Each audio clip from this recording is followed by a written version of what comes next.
blood of bulls and goats will not let him fellowship with man again, but through laws and ordinances. Afatra Toriny mpaminany William Marion Branham Fanontaniana sy Valiny ny amin'ny Fanahy Masina ny sabotsy fa 7 Desambra 7 tao Branham Tabernacle Jeffersonville, Indiana, USA. That God himself, you know what God did? He did nothing but just he placed his tent among ours. And after last night, Fa taoriny no maly ariva dia tena feno mitafitafy sika. Nandre tatitra tsara aho androany amin'ny maro zay nandray ny Fanahy Masina and we're happy for it. ary mahafaly atsika zany. Happy to have Brother Graham with us. Fa tsika fa manana ny Ralagrama miaraka amintsika anio ariva isan'ireo mpiara-miasa amintsika eto amin'ny Tabernacle, pastoran'ny fiangonana Holiness ao Utica. Arala Jackson teto izy. Ao maly ariva ataoko fa zay na eto anivonareo mpiaino eto izy ho ny sasany. Eny hitako Rala Jackson fa iry anivon'ny mpiaino ry ary Brother Ruddle, is he here tonight? Rala Rudel move eto izy zao arivo zao isan'ireo mpiara-miasa amintsika etsy amin'ny arabe 220 We're izy. glad to have them in and with Fifaliana ho antsika ny manana azy ireo ary ny ny rahalantsika pafy fa sy ireo raha lafa rehetra ireo sika eo anivon'ireo mpiaino. Fifaliana ho anay ny fanatrianareo rehetra eto zao arivo zao. If I would Eny justify the raha nisy fomba nanaovako azy dia ho nampiakariko teto ny sasany tamin'ireto mpitory-teny mahafinaritra reto mba hitory aminareo satria faripeo ny tenako from having such a no big ilay time fotoan-dehibe last night. nananantsika omaly ariva. Now, my wife, Eny she's my ny vadiko correction. izy You no know, mpanitsy ahy ainareo tsara raha lany zavatra she said resako the eto. people in the back last Nilaza night tamiko couldn't izy hear fa me tsy because nandriany I olona was tetsy speaking aoriana into omaly this ariva thing. satria akaikin'ity zavatra ty Now, loatra ny before I tenenako. get started, I'm Ary gonna eto try. alohan'ny anomboako misy zavatra andramako. Now I wonder if that's better. Eny manontany tena raha tsara kokoa zao. Way back in the back. Tsara kokoa ho anareo anariana ve zao sa zao ny tsara kokoa? Is this better? Eto ve ny tsara kokoa? Now, honey, that's one time I got. Koa ary malala sambany aho eto no nandresy anao. Now they say that's better. Eny milaza izy ireo fa zao ny tsara kokoa. All right. Eny ary. Oh my, that's one. Oh la, vehivavy tokoa io. That's a good one because it's been a long Tsara time tena anankiray ty since I satria had fa one. ela aho zay tsy mba nanana ny marina. Usually right. Niazo foana ny marina. Well, we certainly Koa azo antoka fa nanana fotoan-dehibe sika tamin'ireo fivorikariva telo reo. Hoay aloha. the tapes all Areto except reo last night. oronapeo izy rehetra fa tsy lay omaly ariva.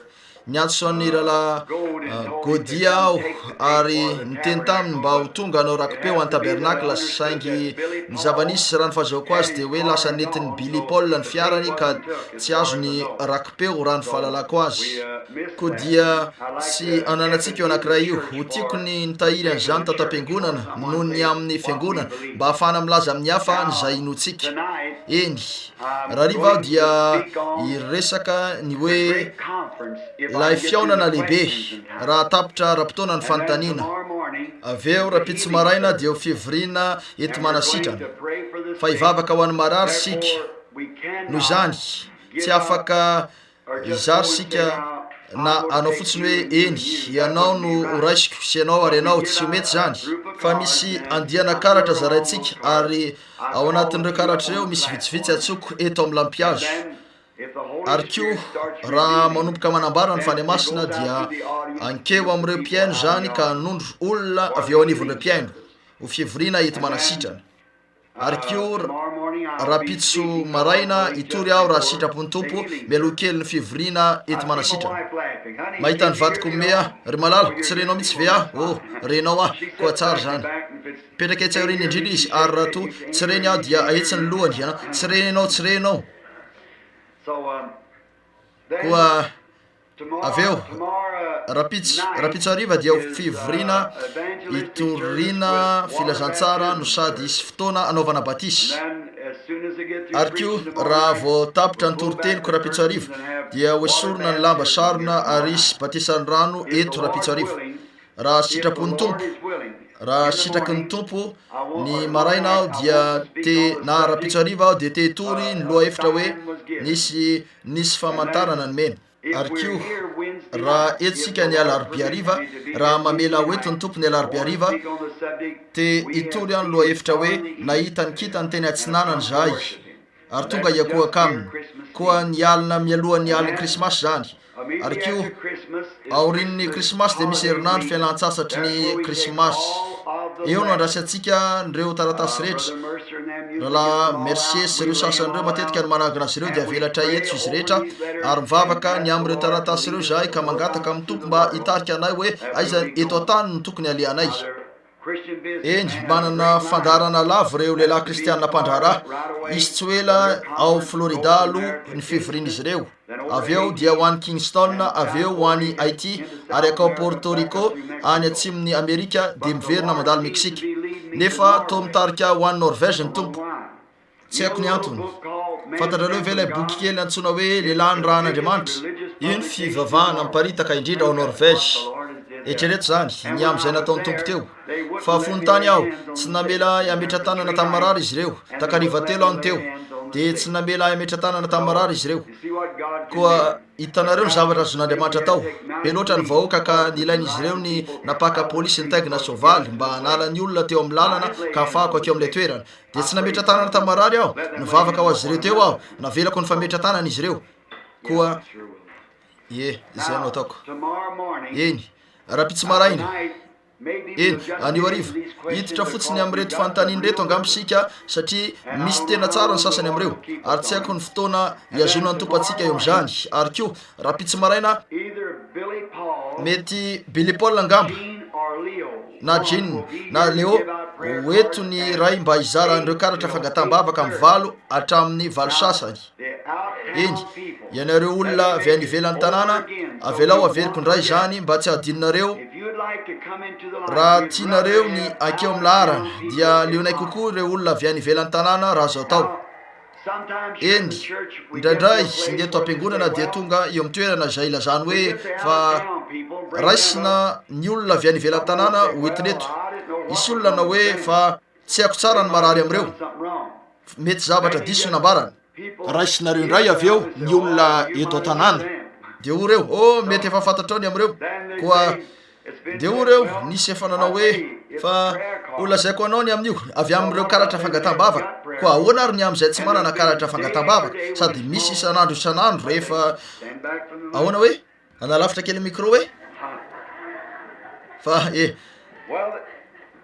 ainareo tsara mitory hatrany aho ny hoe eo anivondalana koa mety to zao angamba manao naovako azy mety kokoa ve mety kokoa tsara zany ambarako anareo ny am'izany ny fomba fanamafisam-peoananantsika eto de tena ambany nefa tsy mitady zay anatsarana an'izany akory sika zao satria te hanorina tabernakla vaovao sika tsy hoely fa anana toerana maro sika eo eny raha afaka ampitomban'izao toerana zao alalaka kokoa sika ka ametraka seza misimisy ahafahana mivonona am'ireo fivoriana rehefa ataotsika eto zany ankehitriny tsaro fa misy zatovo raha-pitsy maraina ny ray na ny telo amin'izy ireo no izara ny karatra eo anelanelan'ny valo sasany na amin'ny valo hatramin'ny valo sasany zay no anome anjara ho an'ny tsiraray mba akana toerana ary efa nambarako ny amin'ny fomba fizaran'izy ireo ny karatra ny antony anaovantsika anio mba iazonana ny lamina hitanareo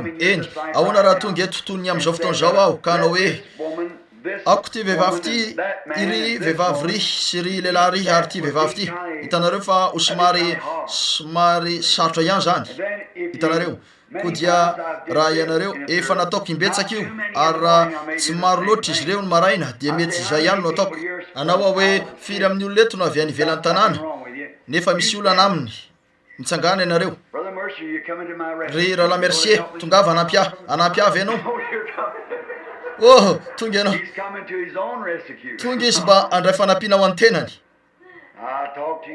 ny resaka tamin'ny raha vehivavy namanao androany koa tsaratsara ho anao ny anoanahy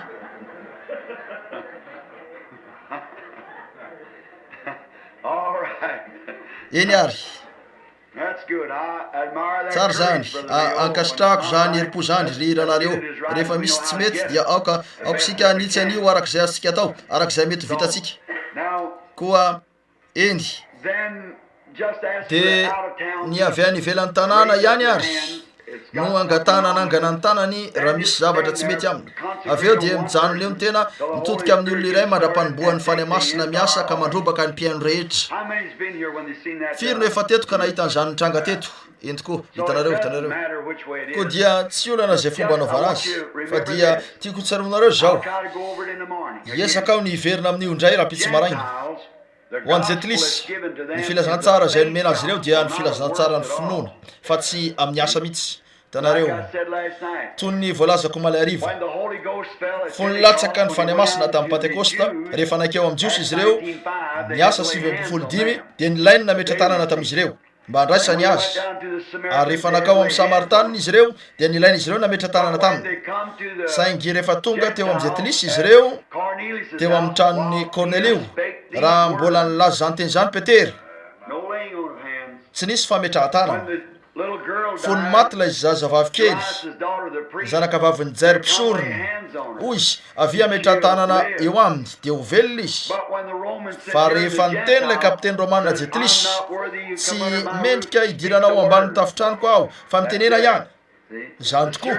Hitanareo ilay vehivavy Sirofenika Grika izy io raha ny marina fony nilaza tamin'i Jesosy hoe tsy mety raha maka ny mofonjaza ka manome azy ho an'ny amboa. Hoy marina zany tompoko kanefa na dia ny amboa kely eo ambany latabatra aza dia mba mihinana ny sombitsombo mofonjaza ihany. Hoy noho izany teny zany efa nivoaka ny zanako vaviny dia miah mitenena zavatra tsara azy mitenena zavatra tsara ny amin'ny olona miresany amin'ny Jesosy mitenena zavatra ara-dalàna zavatra tena misy zay ny fomba mpandositra ny demoniah. Tsy niteny mihitsy izy tsy nivavaka ho an'ny zazavavy mihitsy izy tsy nilaza zavatra mihitsy izy manasitra anazy nilaza fotsiny izy hoe noho izany teny zany noho izany teny zany aty right indray andro iny tsy nangataka na inona na inona izy mipetraka teo fotsiny izy nefa nisy zavatra marina nolazainy zay nafaly ny Fanahy Masina ary niteny novaliny zany ny Fanahy Masina hoe ry aty angatao zay zavatra tianao na inona olana eo aminao na zay tianao jereo raha tena misy zany na tsy angatao na inona ny fanasitrana anandravaviny kely malemy mipetraka teo sady tsy nahetsika $2,000 mba tsy akanesany angady etsy amin'ny avoany intsony ny famerenana ny fataondrano io vatany efa torovany io na inona tianao angatao avy hatrany zany raha toka tsy tonga ka omenanao zao de zao zany dia mpaminany santoka zay le izy satsy zany. Hoy Jesosy lazao amin'ny tendrombohitra re ary efa renareo ny mikasika ny zavatra nitranga zay le fanompona hidirantsika ankehitriny efa lasa lavitra ny diantsika ankehitriny tsy hoe la ny fiaviany tompo Jesosy ary tsy maintsy ananantsika ny finoany ny fampakarany ao amin'ny fiangonana izay afaka hiova vetivety ao anatin'ny ray mpimaso mba hialany eto na isika tsy lasa nefa aza manahy hoeo zany rehefa miakatra ny herin'io fiangonana io dia ampody an'ireo lalàny zany ny herin'io fiangonana io tafakatra no ampody an'ireo lalàny ny herin'io fiangonana io no ampody an'ireo lalàny sasany dia hisy fitsanganana ho an'ny rehetra eo miandry an'izany fatratra isika ankehitriny azadino ny karatra fangatabavaka dia rapitso amin'ny valo maraina hatramin'ny valo sasany koa mangataka azy ireo aho na firy no ato mba tsy zara karatra intsony fa hiverina akatoerana hitanareo satria mety efa voazaran'izy ireo avokoa ihany angambo zany amin'izao fotoana zao na zay isa azontsika tsoneto ankeo reo zatovy reo anafangaroarana reo karatra io anatrenareo ka raha mila anankiray nareo mila anankiray na mety mihoatra araka zany fa rehefa tonga aho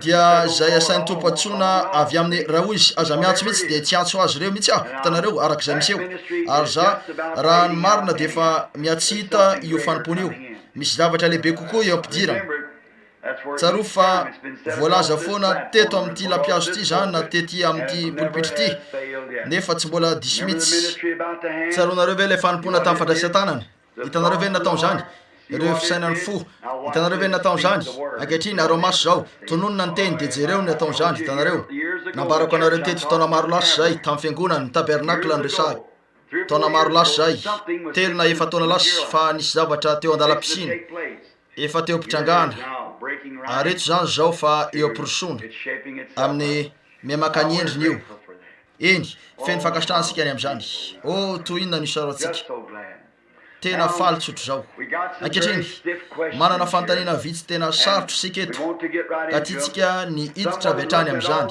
nisy olona nijery an'reto boky rehetra nanako reto ho iaho fa ny olona lalitsaina de tsy mila afa-tsy anankiray fa za tsy lalitsaina ilaiko mijery andiany maro am'izany fa ity dia diaglope ary ty baiboly ary ty dia concordance koa dia angataka amin'ny tombo fotsiny sika mba anampy sy hitarika atsika amin'ny fahamalina nreto fantaniny reto ho tena araka ny sitrapon'Andriamanitra sy ny teniny koa ankehitriny andesika nodrika ny lohantsika mandritra ny fotoana fohy mba hivavaka. Tompo, tena feno fankasitrahana anao zahay avy ao amin'ny alalina ny fonay indrindra ny am'izay nataonao anay tamin'ireo takariva telo lasy reo ny fahitanan'ireo mpitoroteny fanena tetsy amin'ny efitra orina tetsy sady ny fandraitanana ary nanavao ny finoana ka nanao dingana vaovao tamin'ny fandraisana ny antso an telefona fa faly ny fonay sady nandray ny Fanahy Masina ny olona maro taorin'ny efa nahitany ny teninao ny amin'ny fomba anambarany zany ny dingana tsiraray amin'ny fomba fandraisana ny fananao masina. Tena feno fankasitrahany zay ny am'izany Tompo, amorainao tokoa ny zavatra ho anay satria vahoaka tsotra izahay ary mangataka zahay Andriamanitro mba amelanao anay tena ametraka ny tenanay ho tsotra trany satria zany no fa zay manetry tena ihany no asandratra fa ny fahindreny zao tontolo zao dia fahadalana eo amin'Andriamanitra fa ny fahadalana fitoriteny no sitrak'Andriamanitra amijena nireo zay very ary ankehitriny raha eo indro fa eto amiko eto misy fanontaniana maro zay napetraka tamin'ny fahatsoram-pololalina ho an'izay voakasiky zany ary ny valy ny diso amin'ny anankiray am'ireo dia mety ampivarina an'ilay olona eo amin'ny lalana diso raha mitaratra zavana santoka eo amin'ny fanontaniny izay manahirana azy ireo koa Tompo Andriamanitra mangataka mba hiaviny ny fananao masina eto aminay ka anambara nyreto zavatra reto satria voasoratra ao amin'ny soratra masina hoe mangatady dia omeny anareo, mitadiava dia ahity anareo, dondony dia ovahana ianareo. Ary zay ny zavatra ataonay ankehitriny Tompo, mandondona eo amin'ny varavaran'ny famindraponao eo amin'ny alokony fitsaran'Andriamanitra ny misy anay, mitalao ny amin'ny rany Kristin'Andriamanitra sy ny Fanahy Masina ary tsy hoe tonga fotsiny zay zao arivo zao satria namarana an'ireo takariva telo nitoriana ny amin'ny Fanahy Masina fa tonga miaraka amin'ny fanajana sy ny fahatsoram-pololalina indrindra tonga zay tahaka ny hoe takariva farany ho anay eto an-tany zao, tonga zay amin'ny finoana fa amaly ny vavakay ianao ary Tompo mangataka anao zay ankehitriny mba anome fahafaham-po anay avy amin'ilay fiainanao marak'izay ka ho valy ny teninao engany ny Fanahy Masina. Andriamanitro, toy ny nahitanay fa ianao mihitsy eo anivinay io, mangataka zay ny anambarany aminay zao arivo zao an'ireo zavatra irinay ireo fa ny antokana irinay dia ny mba hitsahara ny fanahinay ary adana ny fisainanay ka anampinona n'Andriamanitra mba androso hitaky an'ireo fitahinana ampanantenainy. Angatahanay amin'ny anaran'i Jesosy zany, amen.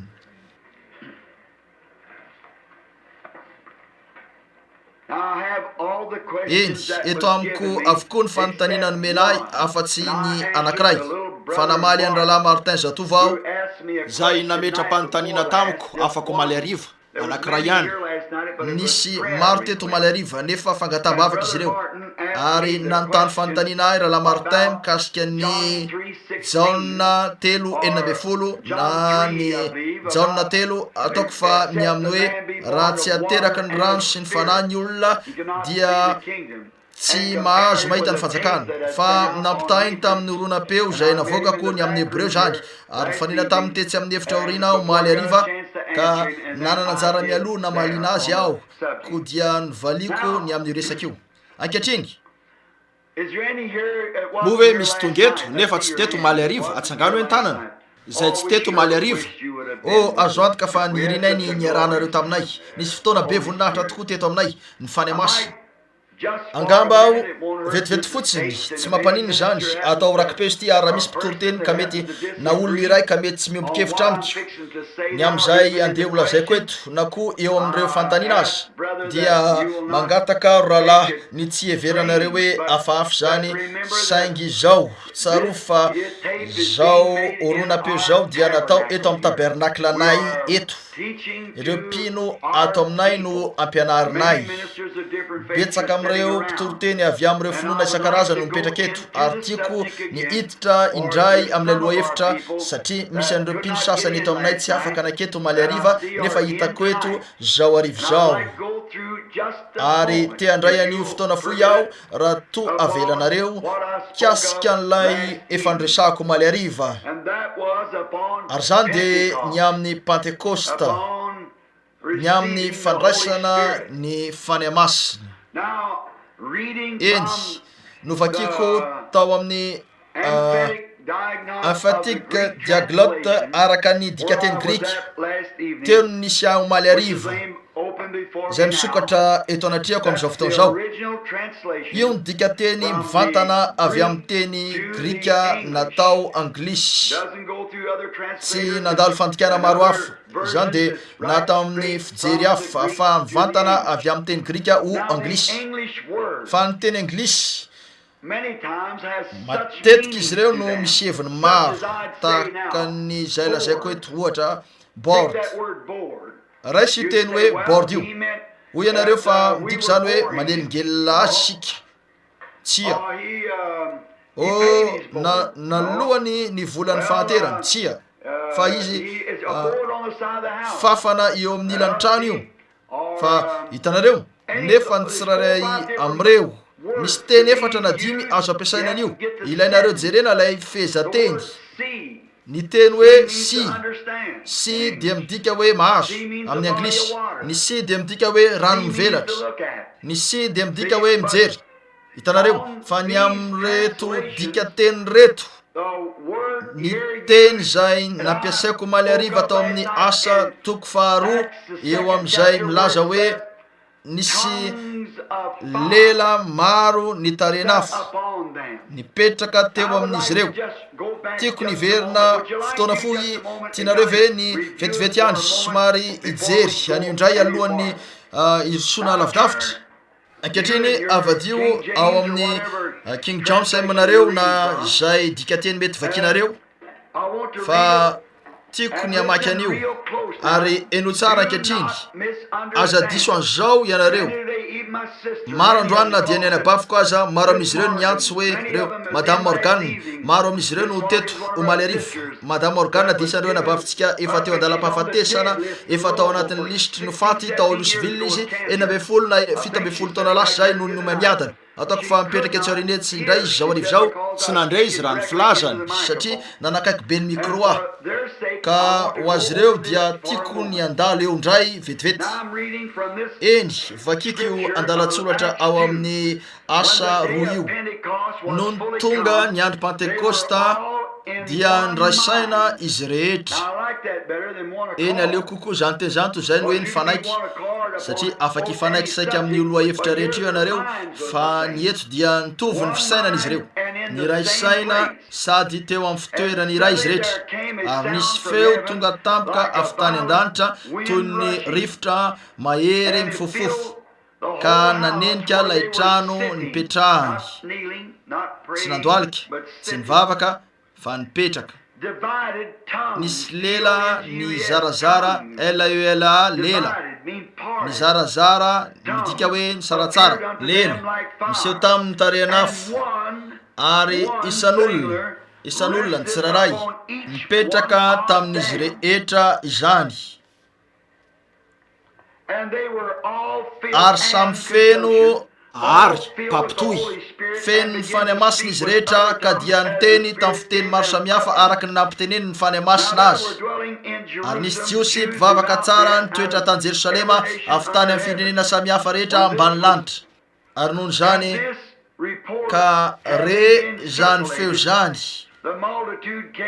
dia niangona ny olona maro ka very efitra fa samynare ny azy ireo miteny tamin'ny fiteniny avy izy rehetra. Koa mario noho ny tonga ny afo dia lely zany, rehefa miteny izy ireo dia fiteny zany. Eny misy tsy fitoviana lehibe ny amin'ny hoe lela sy ny fiteny, mitovy ihany zany eo amintsika. Nefa amin'ny grika ny lela dia midika ho ity, ity ny sofiny. Hitanareo tsy midika ho fiteny zany, midika ho ampahany vatanareo ny lela. Raha tsikaritra voadika zany hoe lelafo zay midika hoe mitovy amin'ny lela, mitovy amin'ny lelana afo ihany, lelafo lavalava. Ankehitriny jereo ny zavatra tena tsidrina eto, ary aoka tsy ho adinonareo eto reny tepoka rehetra reny. Eny somary anome sary an-tsaina kely sika zao marivo zao, ary avelako ianareo ny tsara azy.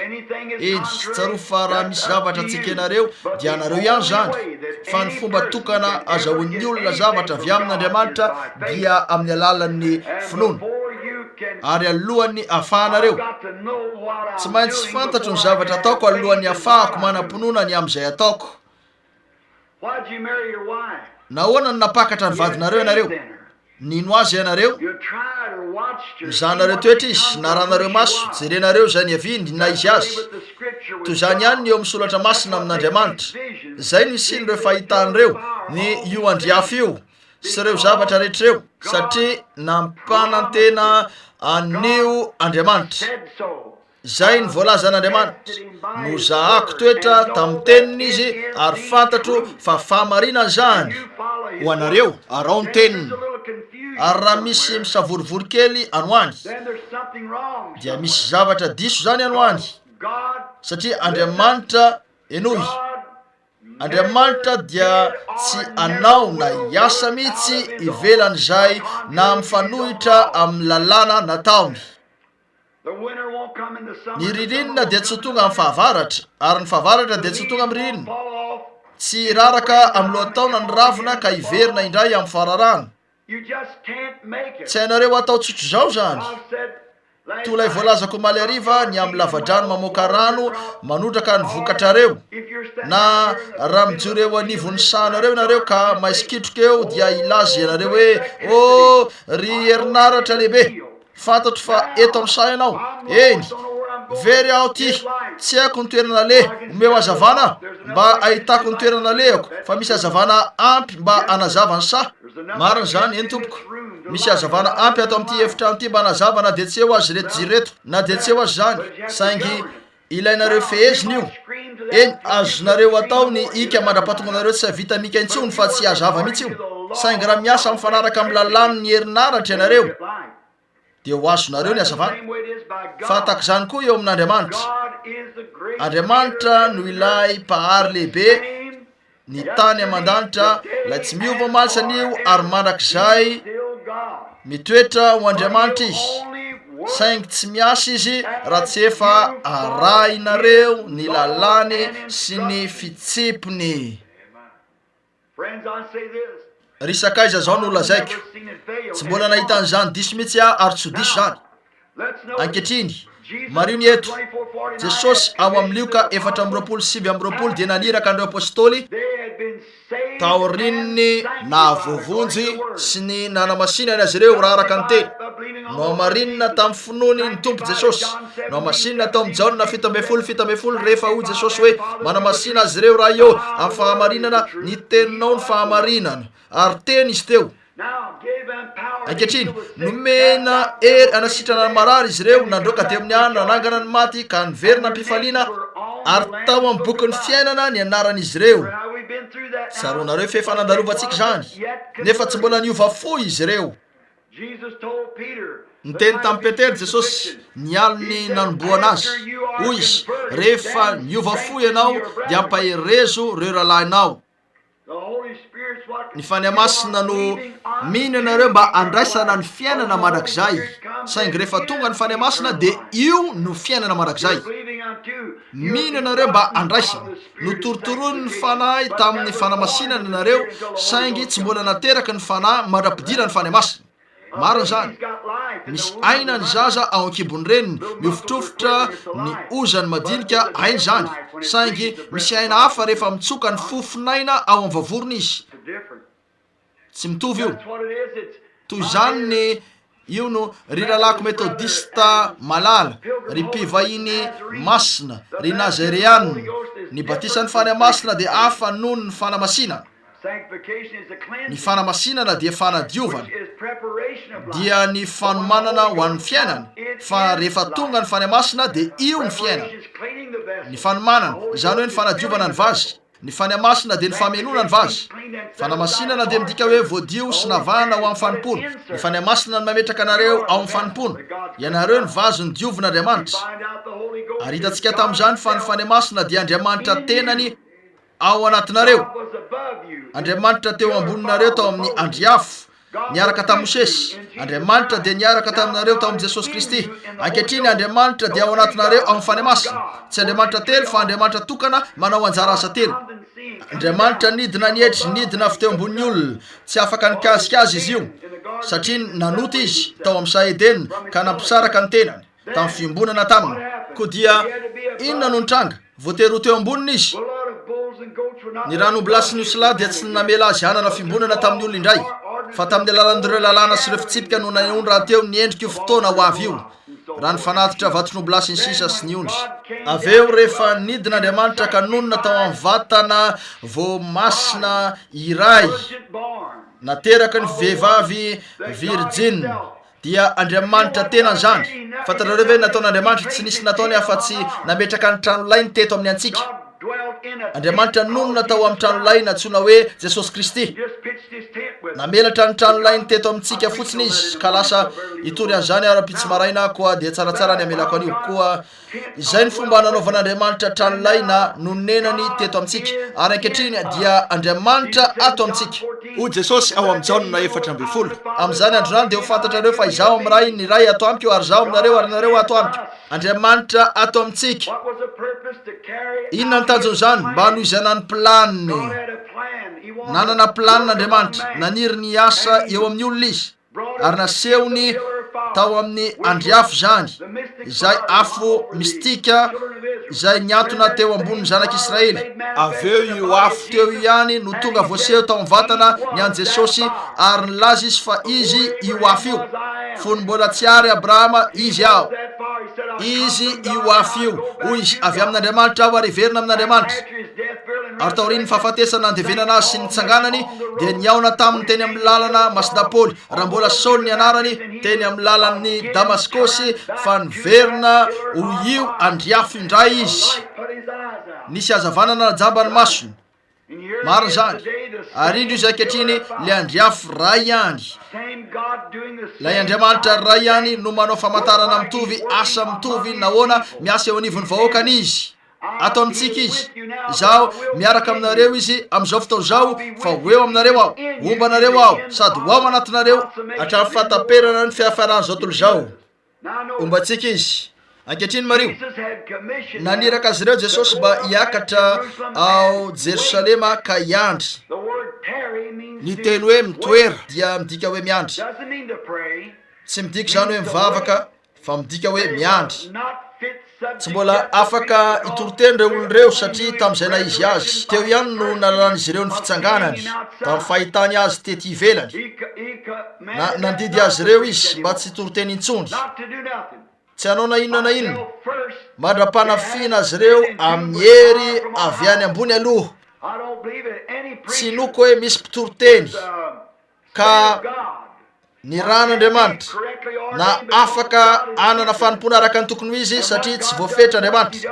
Ka izay nataon'Andriamanitra indray mandeha dia izay no ataony amin'ny fotoana rehetra. eny raha tsy namela azy ireo nytoroteny Andriamanitra mandrapatonga an'izy ireo nakeo tamin'ny Pentekosta ka nandray ny fahatsapahany Pentekosta dia tsy misy olona raha tsy hoe mety misy faniriny lalina avy amin'ny tenany na misy rafim-piangonana naniraka azy ka manana zo akeo ampilipitra mandrapatonga azy ho feno ny fanahy masina.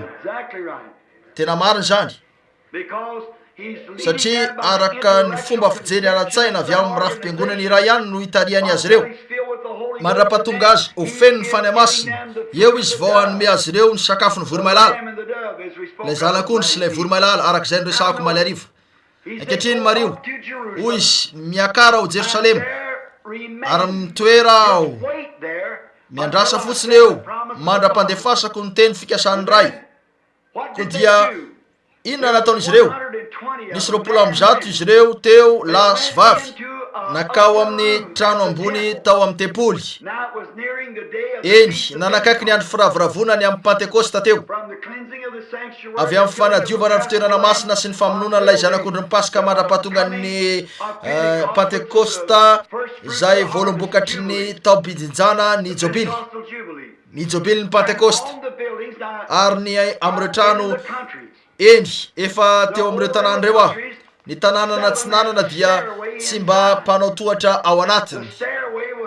Eo ivelany ny tohatra teo ivelan'ny tempoly raha ny voambary no nisy tohatra nitondra tao amin'ny efitra kely tetsy ambony dia niakatra ary niakatra mandra-pahatonga nareo ao amin'le efitra kely etsy ambony tahaka ny toerana fitehirizan-javatra ao an-tapon'ny tempoly, karazana efitra kely trano ambony. Ary nilaza ny baiboly fa tao izy ireo sady ny rindrim-baravarany no ny taony ny jiosy satria ovonony izy ireo no ny fanompony ny tompo Jesosy taorininy namonony Kaiafa mpisorona be sy Ponty Pilato azy. Ko dia efa niomana ny andringana andreo milaza tena ho kristianina izy ireo dia nirindrina ny varavara ka niandry izy ireo. Eny tao amin'ny efitra toy izany dia tsy nisy varavarakely. Ny varavarakely dia karazana vy makarakara kely tahaka ny varavarana izay sy tonona hisokatra. Ao amin'ireny efitra ireny dia misy an'ireo fanaovanjiro kely amin'ny menaka miantona amin'ny rehetra eo. Raha efa tany Californie nareo ao amin'ny Clifton's Cafeteria midina ao amin'ny rihana ambany fa ahita tena mitovy amin'io nareo ny amin'ilay ao amin'ny trano ambony. Efa mbatany ve nareo firy eto ny efa tany mahita olona maro manaiky amin'ny lohany ahy eny hainareo zavatra resako eto eny ary makanesany dia ahita ny sahan Getsemane hainareo alohan'izany hiditra ao amin'ireny trano any antsinanany ireny ianareo tena marina zany. Eo no ahitanareo fanaovanjiro kely feno menaka oliva miaraka amin'ny lahanjiro vita amin'ny volon'ondry ao aminy mirehatra. Eny andeha tao hoe tao ambony tao izy ireo nananika teo amin'ny tohatra ivelany io niakatra tao izy ireo ary nanafina ny tena satria natahorany ny jiosy. Tsy niteny tamin'izy ireo Jesosy mba ho ao amin'ny trano ambony ho fotsiny izy hoe miandrasa ao Jerosalema. Raha trano anankiray tanoany nisy azy ireo izy ny nalala izay mety hitranga hiditra hisambotra azy ao izy ireo ko dia nakao amin'ny efitra kely efa tota tao ambony rihana izy ireo tao amin'ilay fitehirizam-bokatra tao ka voadidina tsara ny efitrano mba tsy ahafahan'ireo jiosy hisambotra azy ireo ary mipetraka ny andro teo izy ireo nandritry ny 10 andro. Eny eo amin'ny asa voalohany sika eny ho tsara eto azonareo an-tsaina ve any ivelan'ny trano ilay tohatra kely fiakarany dia nakao amin'io efitra kely io zareo nanao ny firavoravon'ny Pentekosta ny tao amin'ny tempoly tao ambany. Nisy lanonana lehibe teo. Eny no ny tena tonga ny andro Pentekosta dia niraisaina izy rehetra. Niraisaina nino fa andefa ny teny fikasana io Andriamanitra. Ary aokanye ny olona tsirairay eto ka samy anana an'izany fisainana izany zao arivo zao dia jereo ny zavatra hitranga. Tsy maintsy miverina zany teny fikasana toy ny teo amin'izy ireo ihany io. Hitanareo inona nataon'izy ireo? Nanaraka ny toromarika, nanaraka ny lalàn'Andriamanitra miandrasa mandra-pa. Eny natahotra mafy ny jiosy izy ireo. Eny tsarovy zany natahora ny jiosy. Areto tampotampoka teo dia nisy feo toy ny rivotra mifofofo. Tsy rivotra mifofofo io fa toy ny rivotra mifofofo. Amaky ny fanazavany mpandika teny aho rehefa aveo toy ny rivotra mifofofofo zany amin'ny fiteny hafa rivotra mahagaga io zavatra afaka tsapan'izy ireo tao anatin'izy ireo tao ilay rivotra indro fa nisy rivotra mifofofofo toy ny rivotra mifofofo tsy hoe ny fofofofo ilay rivotra fa nisy feo toy ny rivotra mifofofo toy ny zavatra manao hoe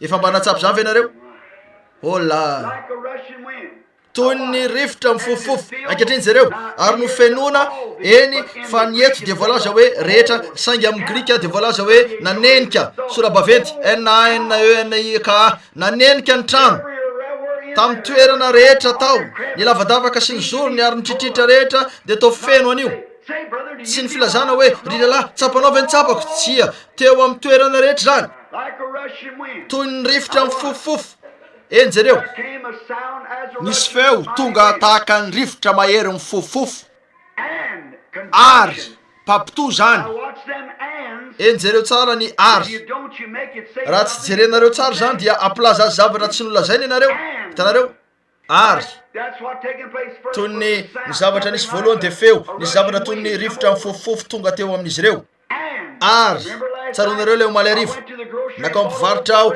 de nividy mofo ary ena zavatra miaraka amin'io zany zavatra iray ny mofo zavatra hafa ny ena ary ny feo dia zavatra iray tonga teo amin'izy ireo ary niseho taminy teo anatrehan'izy ireo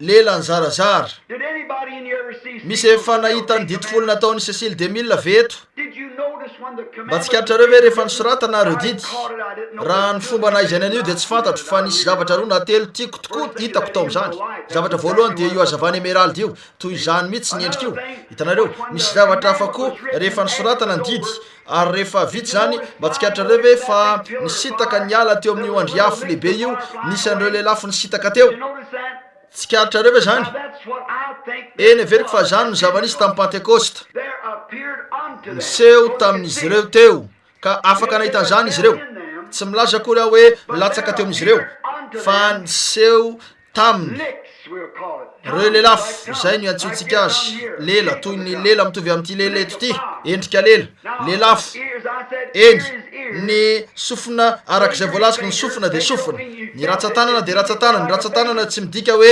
tsapanareo io midika zany hoe mitovy amin'ny ratsatanana ary sofina zany de tsy midika zany hoe nandrian'io izy ireo fa mitovy amin'ny sofina io afo mitovy endrika tamin'ny lela no teo fa tsy hoe olona ny teny afo mitovy endrika tamin'ny lela ankehitriny eno ijereo ny fomba anambarany grika azy eto ary nisy feo tonga tampoka toy ny rivotra mahery mifofofofo ny fahatelo ny andiny ny fahatelo ary nisy lela maro ny zarazara niseho taminy tsy hoe nisy lela ny zarazara tao amin'izy ireo na hoe niteny tamin'ny fiteniny zarazara izy ireo fa lela ny zarazara niseho taminy ankehitriny zareo mbola tsy teo amin'izy ireo zany teo tao amin'ilay efitra zany sady nitikodina teo tahaka an'io rivotra io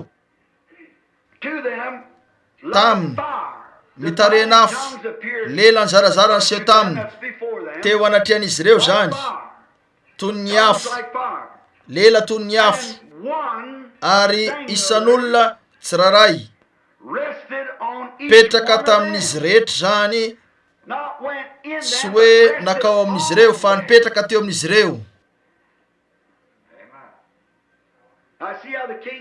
eny zay rehefa tsy nazava tsara ny fandikana King James ary lela misaratsara ka ny tonga teo ambonin'izy ireo na nipetraka ahoana ny vakiny ao amin'ny King James teo na ka fipetrahana teo ambonin'izy ireo hitanareo eny tsy afaka niakatra teo akory zany ka naka fipetrahana fantatsika tsara inoko fa zao no dika teny voalohany nipetraka tamin'izy ireo sady zany avelao aveliko tsara zany ye nipetraka tamin'izy rehetra nisy lelafo nipetraka tamin'izy rehetra hitanareo ve eto azonareo ve zany zay ny zavatra faharoa nisy rivotra ny voalohany aveo ny fisehoany reo lelafo tao amin'io efitra kely io nisy an'ireo fanaovanjiry tamin'ny menaka ny rehetra etrereto hoe nipetraka tao ambony tao izy ireo de nisy nanao hoe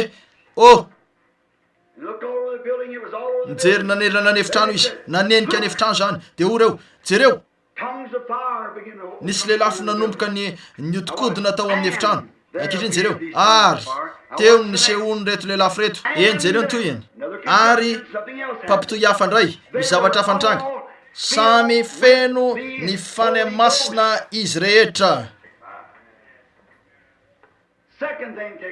Tonga ny zavatra faharoa ankehitriny jereo isika indray ny teanovanyzany hoe nandray lelafy izy reo ary nananana teo aveo nivoaka teo ka nanomboka ny teny tafiteny tsy fantatra tsy misy zavatra toy izany misoratra masina ary sakaiza ka na iza miteny amin'ny teny tsy fantatra eo amin'ny fandraisana ny fanahy masina de manao mifanohitra amin'ny baiboly. Ary aneo aminareo aho afaka fotoana fohy no sady profoky aminareo fa mino ny fiteny amin'ny teny tsy fantatra aho saingy tsy zay ny fandraisana ny fanahy masina fanomezam-pahasoava ny fanahy masina io fa ny fanahy masina de fanahy. Ankehitriny jereo tsara tao amin'ny efitrano toy ny afo reo lelo reo ka nipetraka teo amin'ny tsirairay aveo dia feno ny fanahy masina izy reo no zavatra faharoa ary aveo tao arininy namenona azy reo ny fanahy masina ny teny tamin'ny fiteny tsy fantatra izy reo tsy tamin'ny lelo fa tamin'ny fiteny mba tsikatra reo ve zany nanomboka ny teny tamin'ny fiteny maro samihafa araky ny nampiteneny ny fanahy masina azy izy reo. Eny miparitako zany feno tabatabo zany ankehitriny jereo eny ho raisitsika indray zany endriky zany mba tsy hanadinonareo anio eto araka ny soratra masina teo ampiandrasana tao amin'ny trano ambony nisy feo toy ny rivotra mifofofo tonga tampoka izay teo ambony izy reo zany de ny fanahy masina firy no mino fa izany no fisehony ny fanahy masina toy ny rivotra mahagaga. Aveo natsikatra izy reo ary teo de nisy lelafy madinika maro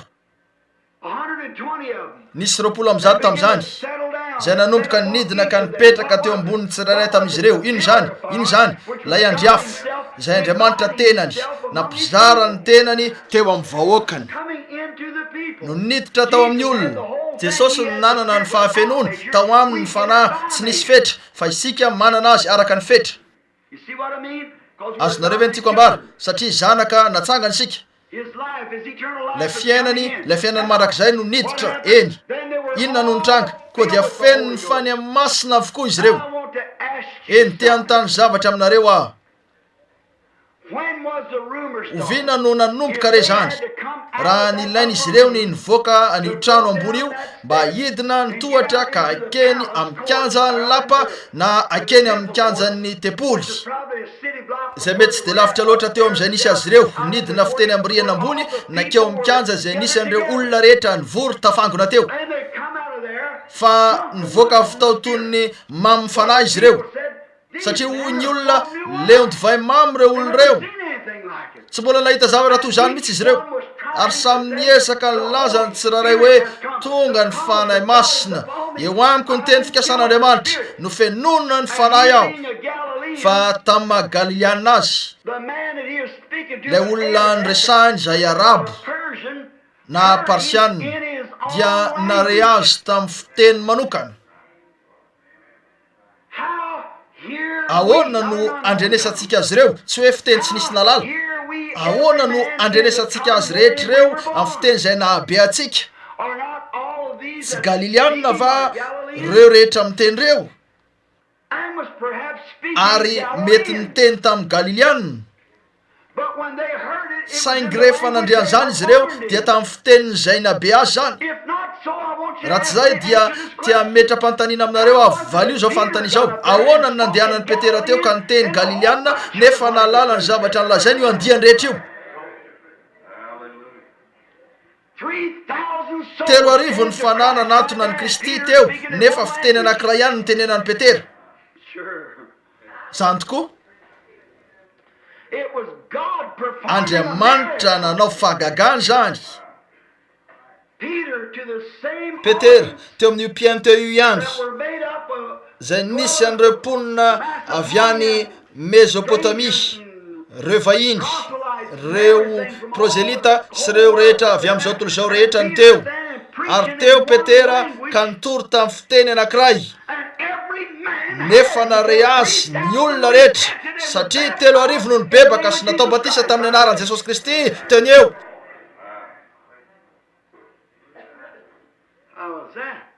Ahoana ny amin'izany hitanareo risaka izy tsy miandry akory aho hoe anaiky an'izany avy hatrany eo reo rahalahako amin'ny anaram-piangonana pentekôtista fa arao ny manerana ny baiboly rehetra ka ambarao amiko hoe taiza no misy efa nandray ny fanahy masina ka niteny tamin'ny fiteny tsy fantatra nefa tsy fantatra izy ireo akory ny zavatra niteneniny. Raha zay ny fomba nazahoan'izy ireo anio teo amin'ilay Andriamanitra ambony indrindra tsy maintsy zay hatrany no fitrangany amin'ny fotoana rehetra. Eny tsy afaka aho eny tao hatrany Corne tsarotsika fa rehefa niresaka ny Samaria sika omaly ariva dia nahita tamin'izany fa tsy nisy zavatra voalaza mihitsy teo ny amin'ny hoe nisy nary azy ireo tamin'ny fiteny hafa, tsy nisy nilaza toy izany mihitsy. Fa rehefa nakao an-tranon'ny Cornelio izy ireo teo amin'izay nisy olona avy amin'ny fokom-pirenena 3 dia niteny tamin'ny fiteny tsy fantatra izy ireo. Ary rehefa natao zany, raha natao zany dia nandray an'izany izy ireo ho petera tovy tamin'ny fomba nazahoan'izy ireo azy tany am-boalohany io ka nalala izy ireo fa nandray ny fahasoavana avy amin'Andriamanitra ny jetlisy satria nandray ny fanahy masina tahaka azy ireo tany am-boalohany ihany izy ireo. Manana fanontaniana eto zavatra mikasika an'io afaka fotoana fohy tiako apetraka ny fototra mba hitanareo ny amin'izany. Ankehitriny tsy misy zavatra andrasako amin'ireo olona nandray fampianaran-kafy fa enoy aho ry rahalahako pentekôtista malala tsy ampianatra an'izao aho raha nivelany. Ny eto dia tsy tianao zavatra aho zay hiteraka fifanolanana nefa raha tsy mahazo ny fahamarinana sika roviana ary sika vao hanomboka ny dia tsy maintsy misy zavatra mitrangy eto anivontsika mba hanitsy lalana atsika. Tsy maintsy mahazo fahasoavana ny afampakarana sika ankehitriny. Tsy maintsy mivoaka ny fahamarinana. Inona no nataon'ny lehilahy ray raha marenina sy mona ka tsy afaka miteny mihitsy afaka andray fanahy masina ve izy? Ahoana raha toka tsy manana lela mihitsy izy nefa te hovonjeny olona mampalahelo io? Hitanareo fa ny fanahy masina dia batisa ary ko ireo fanomezam-pahasoavana rehetra toy ny fiteny amin'ny teny tsy fantatra, ny fantikana fiteny amin'ny teny tsy fantatra izany dia rehefa avy tafiditra ao amin'ilay vatana amin'ny alalan'ny batisa amin'ny fanahy masina ianareo satria ao amin'ny vatan'i Kristy ireo fanomezam-pahasoavana ireo. Eny ny antony ilazako fa eny jereo eto moa ve afaka hiandry ny fiangonana katolika ianareo izay rafi-piangonana voalohany nisy teto an-tany taorian'ireo apôstôly fa tonga rafitra ny fiangonana katolika anjatony taona maro taoriana nahafatesan'ny apôstôly farany teo amin'ny enjato taona taorian'ny apôstôly taoriana kely ny fivorimbe tao Nice. Fony niangona ireo razambe tao Nice ka lasa rafitra teo izy ireo no nametraka ny fiangonana maneran-tany dia ny fiangonana katolika teo no nananganan'izy ireo fiangonana maneran-tany fa ny teny katolika dia midika hoe maneran-tany amin'ny toerana rehetra zany. Izy ireo ny romanina ny roma mpanompo sampy no nivadika ho romanisy papa fa nametraka papa teo amin'ny lohany izy ireo mba aka ny toerany petera izay heverin'izy ireo ka lazainy fa nomeny Jesosy ny fanalay dia ny fanjakana. Ary tsy refesy mandidy io papa io sady mbola izany ihany izy ho an'ny fiangonana katolika fa ny teniny dia lalàna sy fitsipika tsy refesy mandidy ny papa. Zay no nisy teo ary ko satria tsy nety ny fanaiky tamin'io fampianarana katolika io izy ireo dia nalefa hovonony nidorana tamin'ny kitay sy ny maro hafa koa araka ireo zavatra manakaja ny soratan'i Josephus no alalantsika an'izany sy ny bokin'ny martiora nataon'ny Fox sy ireo voasoratra manakaja maro Babylone roa nataon'ny Slope sy ireo tantara lehibe. Aveo izany taoriny 500 taona araka ny fahalalantsika azy ny amin'ny taona fahamazinana ny sorona teo amin'ny olona ny baiboly ary zany dia nafen'ny timoanina kely sy ny sisa raha ny fantatsika. Aveo taoriny izany no ny avin'ny fanavoazana voalohany dia Martin Luther fa nanao dingana izy ka niteny fa ilay fandraisana antson'ny katolika ho vatan'ny Kristy arabaky teny dia naneho fotsiny ny vatan'ny Kristy ary natsipiny teo manoloan'ny altara ny fandraisana na teo amin'ny tohatra ary laviny ny antso an'io ho vatan'ny Kristy arabaky teny ary nitory izy ny hoe ny marina dia ho velon'ny finoana. Eny tsy afaka hiandry ny fiangonana katolika iombon-kevitra aminy ianareo sanatria raha indro ilay lohany tsy refesy mandidy fa mandrara azy ireo. Eny ary aveo taorian'ny Martin Luther nitory ny fanamarinana tonga teo John Wesley ka nitory ny fanamasinana ary nitory izy fa ny olona taorina namarina anazy mety tsara zany saingy tsy maintsy amasinina ianareo dioviny ka ho fingorana ao aminareo amin'ny alalan'ny rany jesosy ny fakany faratsiny. Eny tsy afaka iandriny loterianina hitory ny fanamasinany ianareo satria tsy hanao an'izany izy ireo.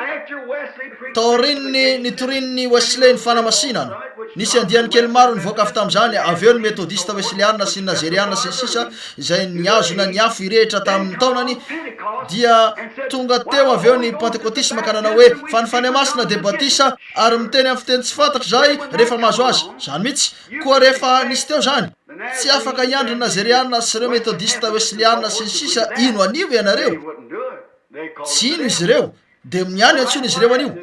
Eny ary inona no nitranga, nanomboka nialavo izy ireo, nanomboka niakatra ny pentekotisma, niakatra eo amin'ny toerana iray zany ankehitriny zay mampizongozo ny pentekotisma. Lasa rafitra zany ka nivoaka ny faritra, tsy nanaiky zavatra hafa intsony, manana fitsipiny manokana sy ny lamina izy ireo ka dia zay ihany. Ankehitriny rehefa tonga ny fanamasina ka manambara ny fahamarinana ny amin'ny zavatra iray ary manapirofo an'izany amin'ny alalan'ny fanatrehany manokana sy ny teniny, de tsy afaka iandry ny olona pentekotista ilazy ianareo hoe anaiky anio ah. Tsy maintsy mijoro irery toy izay nataony Lutera ianareo, toy izay nataony Wesley ary toy izay nataon'ireo hafa rehetra eo. Tsy maintsy mijoro eo amin'izany ianareo satria tonga ny ora ary zay no mahatonga ay lazay no ganagana ratsy. Zay no mahatonga ho hafa fa tsy afaka anomboka tahaka ny rahalahy Oral Roberts malala koa sy Tommy Osborne, Tommy X sy ny hafa satria tsy ombokevitra amiko rehefa fiangonana. Oreo mininy amin'ny antoka mandrakizay izy ireo batista izy io tsy noho ny famantarana fototra ny amin'ny fananana fanamasina ny fiteny amin'ny teny tsy fantatra mialala afitra ny zalahy io. Hitanareo nefa jereo mifanatrika zany atreo zany vitan'izy ireo ny fanatrika amin'ny Luterana, ny metodista de mahavita zany. Vitan'ny pentekotista ny fanatrika amin'ny metodista, vitako ny fanatrika amin'ny pentekotista miaraka amin'izany. Tena marina zany, zany tokoa. Nahoana noho izany? Mandeha eo amin'ny mazava sika, tahaka azy eo amin'ny mazava. Hitanareo miakatra eo amin'ny lalan'ny mpanjaka sika ary arakaraky ny androsony misy fahasoavana bebe kokoa mena, misy hery bebe kokoa mena, misy zava-magaga bebe kokoa mena, ka eo ary ny misy atsika. Zao no ora izay nidina ny fanamasina tamin'ny endrika zavana toy izay na izy azy tany amboalohany andry afo iray ka naneo ny tenany manao an'ireo zavatra mitovy mihitsy tamin'izay nataony fony izy teto an-tany. Ary o Jesosy, ahoana no alalanareo na marina ny azy ireo na tsy, ny voany no alalanareo azy ireo. Zay mino ahy ny asa ataoko no ataony ihany koa. Rehefa mantaran'ireo no anaraka zay mino. Ankehitriny ry rahalahyko pentekotista miaraka aminareo aho, isanareo aho, ananako ny fanamasina, efa niteny tamin'ny fiteny tsy fantatra aho, saingy tsy teo amin'ny fandraisako ny fanamasina nanaovako an'io. Efa asiko ny fanamasina, niteny tamin'ny fiteny tsy fantatra aho, na minany nanana fanomezam-pahasoavana ny amin'ny fahalalana, fahendrena, fantikana, ary zavatra maro no nitranga, nefa mpandray anjara amin'ireny zavatra ireny aho, satria efa zanak'Andriamanitra eo. Ny hery, ny afon'Andriamanitra no atao mifanahiko. Io lelafo izay nipetraka teo io no niditra tao anatiko ka nandoro ny zavatra rehetra nifanohitra tamin'Andriamanitra. Ary ankehitriny de ny fanany no mitarika ahy, afaka anao izy hoe mandehana etsy, hoe aho mandehana ery, andeha aho, mitenena eto, hiteny aho, ary ataovy zao koa. Toy izany ary toy ny fitariny fanahy ianareo, Andriamanitra ao anatinareo zany manatanteraka ny sitrapony, na ino zany manatanteraka ny sitrapony izy. Eny, enoy, avelao ho hitako amaky ny eto amin'ity leksika ty aho mialohan'ny anomboantsika andreo Fanontaniana. Eny, avy amin'ny fandika-tenin'ny Vatikano, boky fahafito sy folo amby zato dimy sy roanjato amby arivo. Sarotra ny ilazana hoe ny feon'ireo olona amin'ny teny vahiny reo ve sa ny vaovao na ny resaka ny amin'ny asa magaga nataony rivotra mifofofofo io no nanaitra ny vahoaka. Tsy hain'izy ireo nazavainy zany ankehitriny zareo. Raha ny olona mihitsy no anome sary an-tsaina fotsiny aho, indro fa misy andiana Galiliana maritra tsy misy vidiny, nefa indro fa teny amin'ny arabe izy ireo. Tsy mbola nahita zavatra toy io ny olona, nanandra-tanana izy ireo nivoaka avy tao amin'ny trano ambony io, nidina ny tohatra nivoaka anakeo. Feno tsotro zao, tsy mbola niteny na inona na ino izy ireo hatreo. Hitanareo, indro izy ireo fa tonga teo. Ary eto, andeha atao hoe teny ivelany teny izy ireo sady nivembena nanodidina teo. Ary ny olona nisy Grika niazakazaka nanatona ka nilaza fa amin'ny teny Galiliana niazakazaka manatona azy ianareo ka manao hoe fa inona no mahazo anareo rangahy, no venona ny fanamasina aho. ny herin'andriamanitra no latsaka tao amin'ny efitrano ambony io. Nisy zavatra nazo voninahitra an'andriamanitra. Ary nisy anankiray tetsy ny resaka tamin'ny arabo anankiray, nefa izy de galiliana amin'ny teny arabo, fiteny arabo. Eny, tsy an'izy ireo nambara move lay rivotra mifofofofo no nisitona ny olona ny vory rehefa tonga ny angony ireo olona marobe sa ny fitenin'izy ireo tamin'ny fiteny vahiny arak'izay ny tenenany. Eny, ny baiboly de tsy de tena misy zavatra roa tsy maintsy jerenareo tsara. De zao zany ny tany ivelany nanao hoe ahoana no andrenesantsika tsiray amin'ny fitenitsika avy izay nabe atsika. Tsy milaza akory zany hoe tamin'izay no nitenenan'izy ireo, fa zay ny fandrenesan'izy ireo anio. Koa io andiany io ihany, reo olo reo ihany, azavao zao niakatra teo amin'ny zavatra iray Petera ka nanao hoe ry lehilahy galiliana sy zay rehetra monina eto Jerosalema, aoko fantatrareo zao. Misy olona milaza fa tsy nisy fiteny galiliana teo. Aoko fantatrareo zao ka eno ny tenika, inona no fiteny tenenany tamin'izy rehetra eo. Fa tsy mamy araka ny hevitrareo akory reo, fa vao ora fahatelo ihany zao ny andro, fa izao lay nampilazaina ny Joel mpaminany. Ary amin'ny andro farany hoy Andriamanitra, no andatsahako ny fanahiko amin'ny nofo rehetra, ny zanaka lahinareo sy ny zanaka vavinareo aminany dia mitohizany hatrany any. Hoy izy, ny tanan'ireo ratsy fanahy no nanomboanareo an'ilay zanak'Andriamanitra tsy nanatsiny. Davida nilaza azy hoe tsy hofony any amin'ny fiainatsitany ainy ary tsy amela azy, tsy amela ny ray masiny ho tratry ny loha izy. Ary hoy izy, aoko fantarareo fa iny Jesosy nomboanareo, iny de efa nataon'Andriamanitra ho tompo sy Kristy. Ary ny olona raha nandre zany. Amen. Izy ny olona rehetra tety ambany lanitra. Ina no nitranga teo. Tsy nilaza akory izy hoe eny iteny galiliana, iteny an'izao ary iteny an'izao. Raha mbola niteny tamin'izany teny zany Petera. De oreo, ry lehilahy sy rahalahy, inona nazonay atao mba hovonjeny?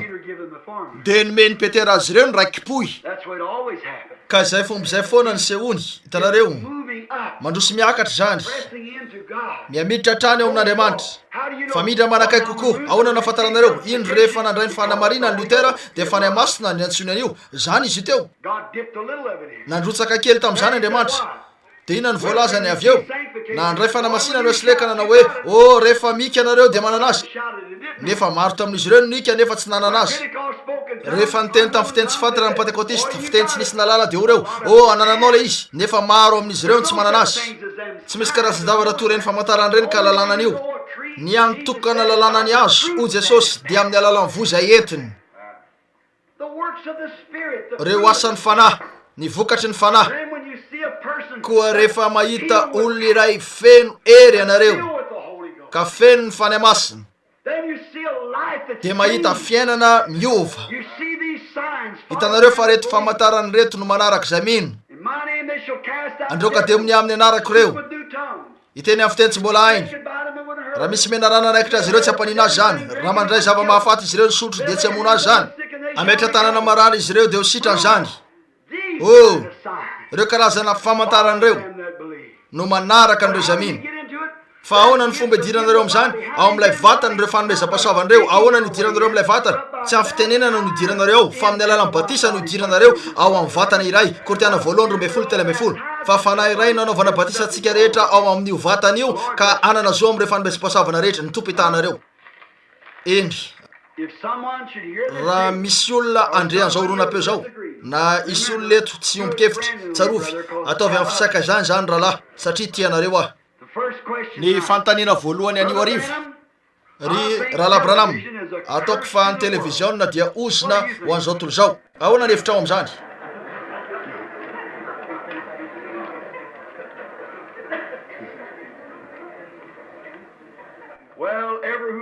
Fa na izy ianao nanoratra an'io ombon-kevitra aminao aho.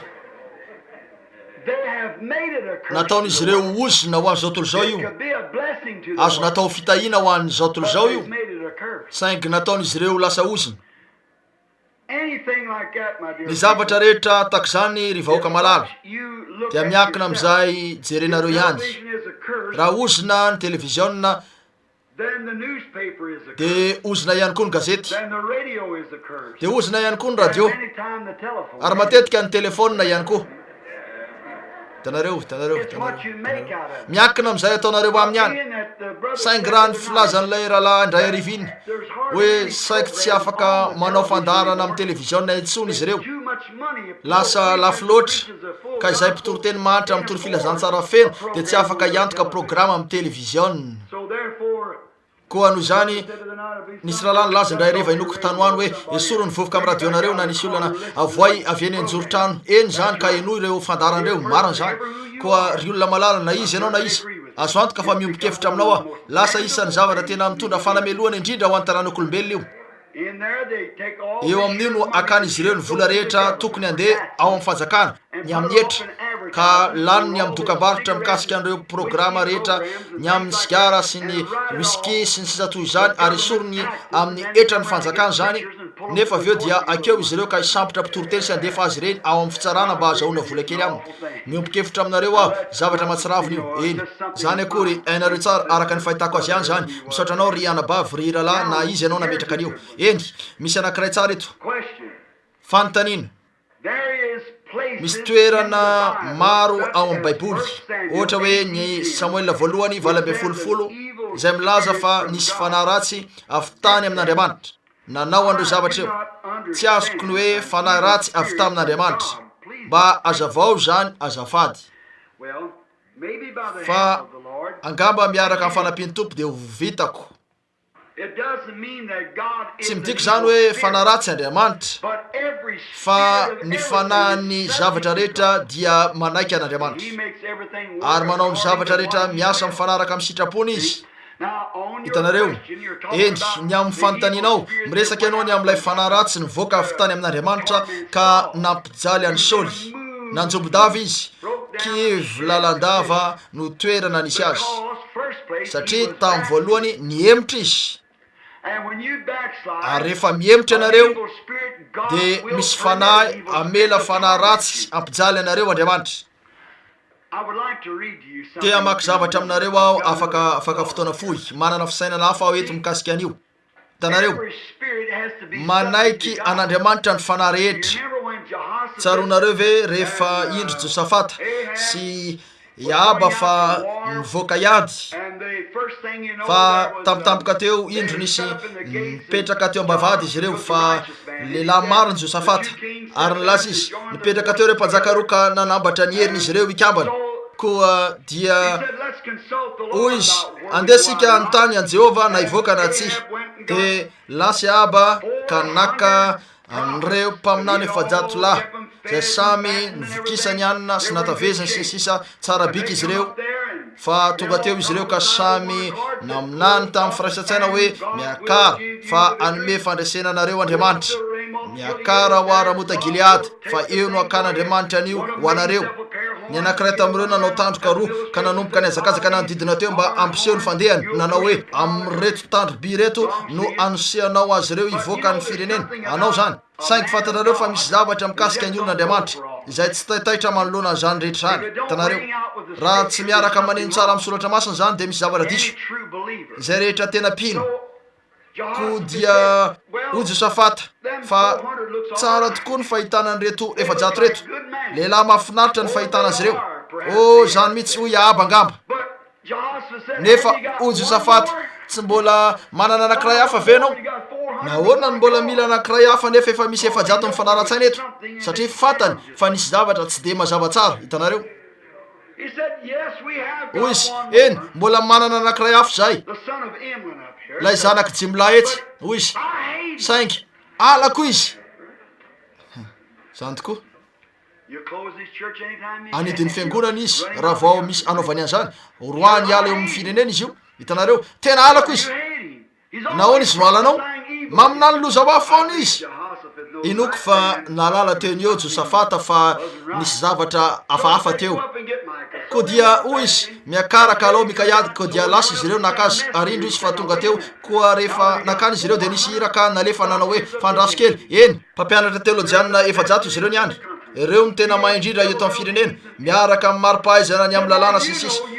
ozy eny ainao tsara fa ianao de lehilahy kely tsy nandeha fianarana ataovy zay iombonanao hevitra amin'ny mpitondra fivahana rehetra io de oy jimla nanytiako ambara oy mikaya tsy ilaza na inona ao mandra-pametran'andriamanitra an'izany ato ambavako ka izay lazainy eo ihany no lazaiko tiako zany tiako zany amin'ny fiteny hafa tsy ala miteny aho na toy inona lazain'ireo sasan'ireo oy izy fa hoe mampitandrina anao aho raha tsy tianao no voaroka dia tsaratsara ho anao ny teny zavatra mitovy ko de anakeo izy ary izy hiakatra ave aho oy izy mandehany oy izy ome ho androany alina aho avelao aho iresaka an'io amin'ny tompo tiako zany ko dia niseho tamin'ny tompo tamin'io alina dia nakeo izy niampitsoniny ary oy izy raha nakeo oy izy mandehany hitako anefa ny Israely fa toy ny ondry tsy misy mpiandry ny ely tena tendrombohitra ola nampivoaka setroka azy zany ka oy izy tsy efa nilaza taminao va efa fantatra io zay foana ny fanaony milaza lozany amika nahoana tsy niala tamin'ny teny izy nahoana nisy mpaminany teo alohany tonga tamin'ny Eliny tenin'Andriamanitra lay tena mpaminany oy izy satria nandatsadra anina bota tsy nanatsiny ianao de ilelaka ny rahanao ihany koa ny alika fa loza no nolazainy taminy efa nakarina any an-danitra Eli saingy fatany fa Eli nanana ny tenin'Andriamanitra ko dia tsy niala tamin'ny teny izy tiako zany aza miala amin'ny teny raha nilaza ny baiboly fa Jesosy Kristy tsy miova matsy leory marak'izay de mbola tsy miova ny heriny ny fanahy masina de ho anizaniza mila aoka izy ho tonga de aza miala amin'ny teny eny tompoko na inona lazainy sasany na inona sakafo hohaniny ary na firy sekolony diaviny tsy misy ifandraisany amin'io zany ko dia oreo io olona ambony zay nanisy tandroka teo amin'ny lohany io mba anosehany androany an'ilay firenena eo anatrian'ny mpanjaka nanatona teo izy ka namely ny vavany any mpitory-teny kely io fatany fa olirolera kely fotsiny izy ka tsy iteraka olana loatra zany ko dia namelaka ny vavany izy oy izy tena tany zavatra aminao ah oy izy taizany nandehana ny fanan'Andriamanitra ka nialany zany tamiko raha ianao manana azy oy izy ho azonao zany rehefa hiditra any anaty efitrano any amin'ny fahababona any ianao oy izy nahita n'Andriamanitra nipetraka teo amin'ny seza fiandriananao amen enoy ary nitafiky ny lanitra de nitsangana teo an-dany afo inona nisy teo lay mpaminany de efa nilaza ny zavatra anjoany Ahaba Andriamanitra tsy Eli no nilazan'io fa mpaminany voaositra fa tenin'ny tompo io izao nolazain'ny tompo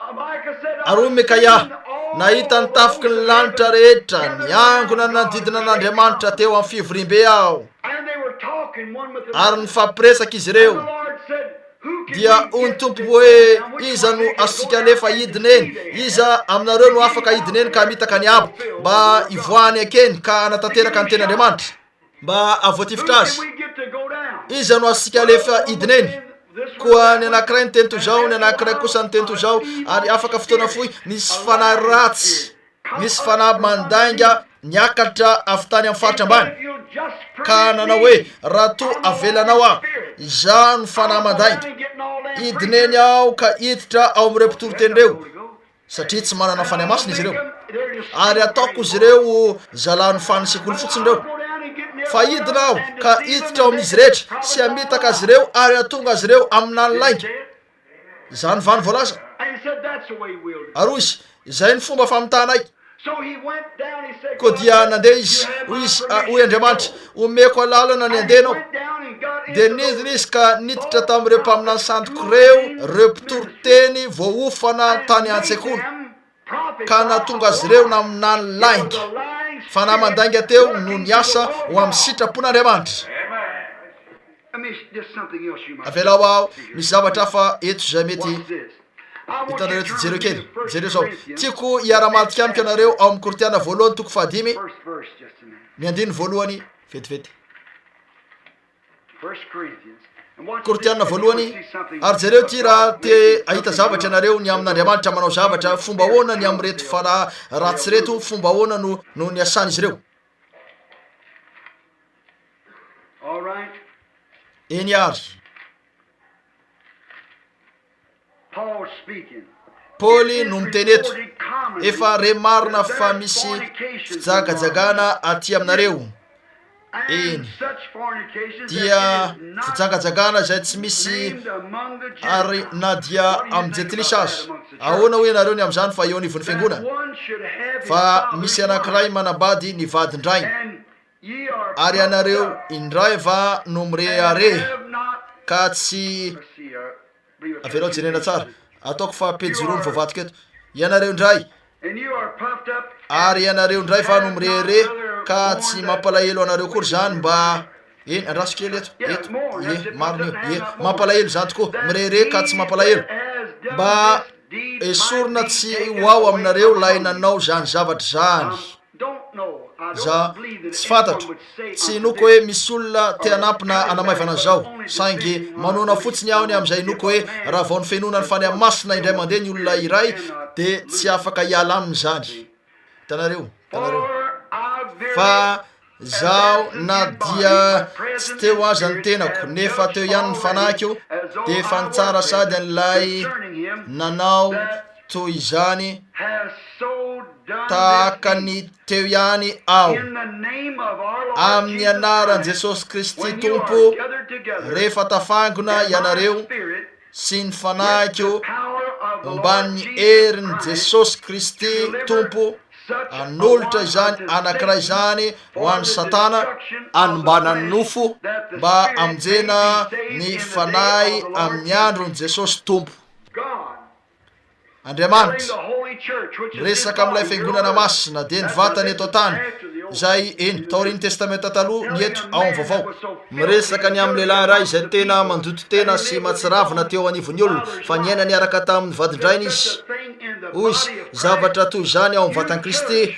Ianareo ry fiangonana atoloro amin'ny devoly izy io ho amin'ny amotehana hitanareo avelan'Andriamanitra ny rehefa mananjavatra tsy maintsy tanterahana izy ka ilainy mikapoka olona dia amotsitra fanahy ratsy eo amin'izy ireo izy mba ampijaly ny olona eo ka ampody azy iveriny. Eny hitantsika tamin'izany fa taorian'ny izay ny olana eo amin'ny fiangonana ankehitriny rehefa misy olona tonga amin'ny vatan'i Kristy ka tonga ho isan'ny mpikambana nefa manomboka manao ratsy raha tokony hiangona anareo ka anatanteraka an'io zavatra mihitsy fa ianareo ry Branham Tabernakle ataovy zany satria raha mbola tohananareo izy de hoeo amban'ny raha ary mbola anao an'io raha tsy ho hatrany tsy akijanony miangony ianareo ary atoloro an'ny devoly izy ho amin'ny famotehana ny nofony ka ny fanany ho tahakany mba ho vonjena amin'ny andron'i Jesosy Tompo. De jereo ny fiaviany fikapohan'Andriamanitra, jereo ny famelezany devoly azy misy fanahy ratsy mahazo azy ary nanitsy ny lalany io zazalahy io teo niveriny izy. Hitantsika ao amin'ny Korinthiana faharoa fa tena nifanitsy tamin'Andriamanitra izy. Jereo Job lehilahy tanteraka, lehilahy marina fa navelan'Andriamanitra akeo aminy ratsy ny devoly ka namely azy sy ny maro hafa koa mba ho fanatanterahana ny fanahiny. Hitanareo koa ny fanahy ratsy dia mampiasa matetika an'ireo fanahy ratsy Andriamanitra mba anatanteraka ny planiny sy ny sitrapony. Eny tena manindrona tokoa io anankiray io. Fanontaniana ataoko fa olona ray ihany ty satria tahaka ny soratanana mitovy ihany. Raha to ny olona iray ka tsy maintsy manana ny fanahy masina vao manana ny fanahy masina vao atao hoe miovafo ka andeha ao amin'ny fampakarana. Anao ahoana ny amin'ny toerana misy an'ireo zaza maty nefa tsy ampitoana ary roviny izy ireo no hitsangana. Eny ry lalako sy anabaviko tsy haiko ambara aminareo zany. Tsy misy soratra masina mety hitako mikasika an'io ao amin'ny baiboly na iza na iza nefa azoko aseho ny fisainako. Eny ampahery anareo izy ty de anareo zay mino ny fahasoavan'Andriamanitra. Hitanareo fa te alala ilay olona zay tena fanontaniana tsara. Hitanareo te alala ilay olona ny amin'ny fitsanganana hoe inona ny tranga amin'ny zazakely. Raha ilainy ny anana fanahy masina mba andehanany ao amin'ny fampakarana arak'izay voalazako marina zany araka ny baiboly zany.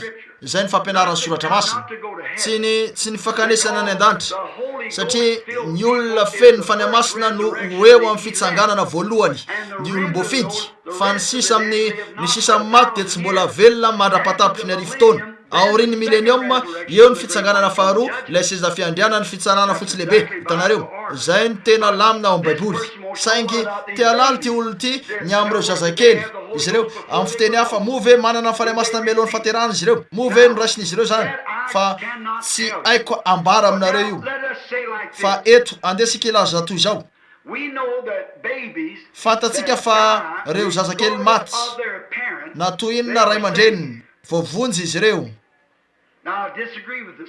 eny tsy mimbokevitra am'ireo sekoly mpaminany any amin'io laza izy ireo fa raha maty nefa mpanota ny ray aman-dreniny dia ho any amin'ny elo io zazakely io oloha izy tsy misy tsonony aminy fa o jesosy o jaonina fonitongo jesosy indro ny zanak'ondrin'andriamanitra zay anaisitra ny fahotany zao toy zao ary raha olombelona io zazakely io zay tokony ho tonga eo amban'ny fitsaran'andriamanitra nefa jesosy de maty manaisitra ny ota ko dia voafafa avokoa teo anatrehan'andriamanitra ny ota rehetra fony maty ho an'io tanjony io jesosy voavela ny otanareo voavela ny otako fa ny fomba tokana hafahanareo ho voavela dia ny anekenareo ny famelany eny tsy afaka anaiky ny famelana ho azy ny zazakely ko dia tsy nanao na inona na inona io tena tsy nanao na inona na inona mihitsy io ko dia tsy misimitsy manaka anazy tsy ho any an-danitra saingy ilaza anareo hoe ho amin'ny fampakarana ve izy ireo eto avy amiko any zao teny zao fisainako ihany no eto aza tsy haiko porofona amin'ny alalan'ny baiboly zany nefa jereo raha to efa fantatr'andriamanitra talohan'ny fanorenana zao toy zao ny olona rehetra zay ho eto amin'ity tany ity inonareo ve zany fantany bibikely rehetra ny parasy rehetra ny lalitra rehetra efa fantany zavatra rehetra zay ho tonga eto tany raha fantany ary fa jereo andeha raisina ohatra ny a mosesy fony mosesy teraka de efa mpaminany izy talohany jeremia nambaran'andriamanitra any jeremia fony ianao tsy mbola nyforonona tao ankibony reninao akory azy fony ianao tsy mbola nyforonona tao ankibony de efa fantatro ianao sady efa nao masiniko no efa nitendreko mpaminany ho an'ny firenena jaona mpanabatisy 27 taona talohany naterahany efa nahita azy tao amin'ny fahitana isaiaka nanao hoe izy ny feo an'ilay miatso ananefitra ny fanendrena raha teo na ny fahalalan'andriamanitra raha teo no mahalala ny am'izay rehetra mikasika andreo zazakely madinika hitanareo hoe inona ny mety ataon'izy ireo efa fantany fa ho faty izy ireo efa fantany tsy misy zavatra mitranga ka tsy fantatr'andriamanitra ny aminy tsy misy afaka hitrangany amin'ny toy ny mpiandry tsara ihany ny fomba fidirany eny ny andray an'izany avy amin'ny soratra masina tsy afaka ilaza hoe milaza an'izao sy zao ny soratra masina avy atao tsaika ihany nakako anio ankehitriny ny fanontaniana manaraka dia zay everiko fa nisy olona angamba ny am'izay voalazako ndray ariviny azavao ny hoe ovonjena ny vadiny amin'ny fiteran-jaza tsy ny fiteran-jaza no aminjena ny vadiny nefa aleo sika eto amatika ao amin'ny timoty voalohany rovalo vetivety ary andesika ijery avy am'izay lazainy baiboly fotsiny amin'ny ankizy eny fantatro fa fampianarana katolika io fa ny katolika no milaza hoe voavonjy ny vehivavy amin'ny fananananaka amin'ny fiteran-jaza nefa aoko sika tsy mino an'izany aho ny timoty voalohany toko faroa ary andesika anomboka eo amin'ny andiny favalo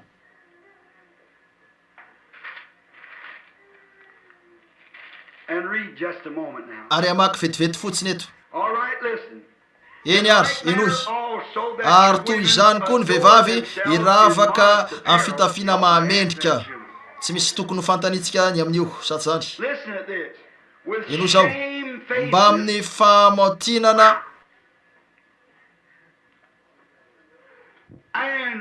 sy ny fahononantena fa tsy amin'ny volony mirandrana sy ny volamena na perla na fitafiana sarobidy ry lalahy manampy anao aeto antenaiko reny bonetra vaovao isan'andro reny na isaky ny 3 andro tanareo tsy fomba fanony kristiana zany fa izay no mahamendrika ny vehivavy izay manaiky ny fivavahana amin'andriamanitra amin'ny asa tsara aoka ny vehivavy hianatra mangingina ka anaiky tsara fa ny vehivavy tsy avelako ampianatra na anapaka ny lehilahy fa angina ihany fa adama no natao voalohany vao eva ary tsy adama ny voafitaka fa ny vehivavy ny voafitaka ka tonga mpanota.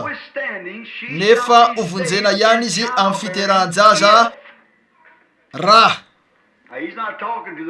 Eny tsy miresaka amin'ireo vehivavy zao tontolo zao izy ny amin'ny fananan-jaza raha maharitra amin'ny finoana. Hitanareo raha maharitra izy efa mino izy io, zay ny vehivavy resahany etona, de ny vehivavy efa vovontsy. Hitanareo sy ny fitiavana ary ny fahamasinana mba amin'ny fahonona tena. Tsy ny fahazahoana zazakely mahavonjy azy, fa noho izy mitaiza ny zanany, manao ny adidiny, tsy ny fitaizana saka, alika sy ireo hafa ihany koa zay maka ny toerana ankizy toy ny ataon'izy ireo amin'izao fotoana izao, ka omeny an'izany ny fitiavany reny ao aminy mba ahafahany mivoaka eny mandritry ny alina.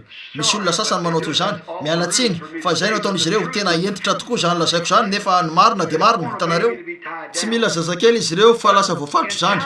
Kanefa amin'ny fiterahan-jaza raha maharitra amin'ny finoana sy ny fahamasinana ary ny fahonona tena izy dia ovonjena.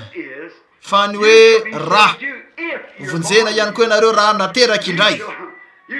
Ianareo dia afaka hositrany ianareo raha mino, afaka andray ny fanahy masina ianareo raha mino an'izany, mivonona ho amin'izany, raha vonona andray an'izany. Ary ovonjena izy raha manao an'ireo zavatra ireo hatrany. Hitanareo fa tsy hoe noho izy vehivavy koa marina zany rahalahy sy anabavy, tsy fampianarana katolika mihitsy io. Eny tiako ny indro misy anankiray tena manindrona, avy eo dia manana hafa indray sika. Ataoko angamba fa ananatsika ny fotoana ho an'izany, tena laniko ny fotoanantsika. Eny fa izao no fiantraikan'ny fifohazam-panahy, izao no fiantraikan'ireo fivoriana reto fanontaniana reto. Eny ry Rahalahy Branham vita printy araka ny soratra masina ve raha misy olona miteny amin'ny fiteny tsy fantatra no sady mandika ny hafatra nomeny. Raha zay dia azavao azavady ny kortianina voalohany na kortianina 4:7 ary keo ny kortianina 4:7. Eny ary andesika ho eo amin'ny soratra masina io mba ahitana ny voalazany. Teo hitatsika na mitandrina ny soratra masina io sika, tiatsika trano ny hoaraka ny soratra masina ao amin'ny kortianina 4:7. Eny te ahafantatra ilay olona raha mifanaraka amin'ny soratra masina ny andikan'ny olona iray ny hafatra nomeny tamin'ny fiteny tsy fantatra nataony. Raha zay dia azavao ny kortianina 4:7 sy 7:, koa andeo jerena 4:7 sy 7:. Eny ary eto ary sika. Nefa raha ao am-piangonana dia aleoko manao teny 5 fantatry ny saiko mba ampianarako ny sasany koa toy izay anao teny ray alina amin'ny fiteny tsy fantatra ankehitriny. Aveo ny 15:20, zay ny tian'izy ireo fantarina.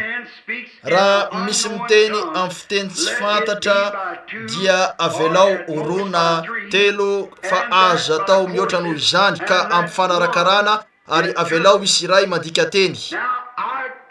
Eny raisiko ny ezany olona eo atongavana zay tiako mba amaky zavatra aminareo vetivety aho, nefa ataoko fa zao ny zavatra izan'ilay rahalahy na ilay nabavy atongavana. Mety ve raha ilay olona miteny amin'ny fiteny tsy fantatra ihany no mandika ny hafatra lazainy.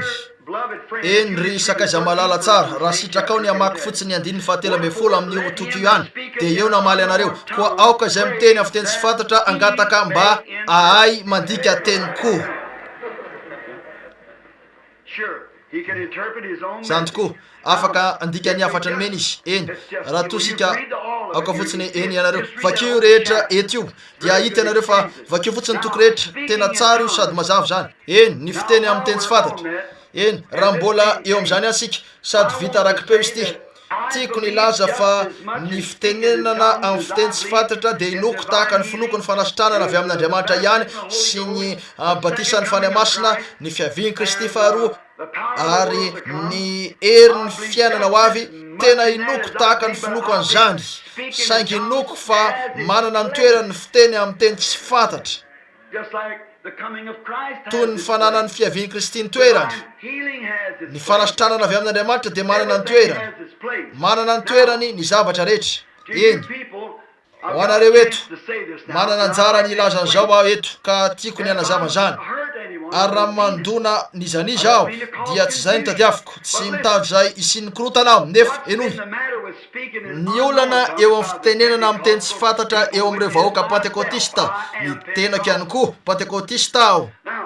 Hitanareo eny zao no olana misy tsy manana fanajanany amin'io izy ireo ary zao ihany koa avelan'izy ireo mandehandeha fotsiny io tsy mitodika amin'ny teny izy ireo. Ankehitriny enoy izao ny fomba avelao indro ny lamina napetraka ao amin'ny fiangonana eny eo amin'ny fiangonana pentekotista. Raha pastorany fiangonana io aho dia ambarako anareo ny ametrahako ny lamina. Hitanareo raha toa aho ka hoeto atrano mba ho pastoran'izao amariniko ny fanomezam-pahasoavana rehetra ao amin'ny baiboly. Mila vita batisan'ny fanahy masina aloha ny mpino, aveo ny fanomezam-pahasoavana rehetra amin'ny Korinthiana 1:20 dia anao ny asany ao amin'ny fiangonako. Raha vitako ny anana azy ireo ka miasa avokoa ny vatana rehetra. Ankehitriny raha matsikaritra ianareo tsy hoe anakiana koa reto ary tsaroa fa tsy laza na teny ray aza aho ka anohitra an'io mety teny ratsy ny fanahy masina ary ain'Andriamanitra fa tsy laza hoe diso io. Hitanareo saingy milaza an'izao fotsiny aho mba hiezaka ny anome anareo ny fomba fahitako ny soratra masina taorina andiniako an'io nandritry ny 20 taona teo zay teo amin'ny 30 taona teo zay nitoriko ary betsaka ny zavatra nandalovako maro ny zavatra efa hita azonareo eritreretina ny mety ho endrika zany. Efa nijereko tsiraray ny olona sy ny fampianarana naneran-tany ary nataoko zany ho an'ny tenako ho an'ny olombelona ihany koa fa tsy ho ahy ihany.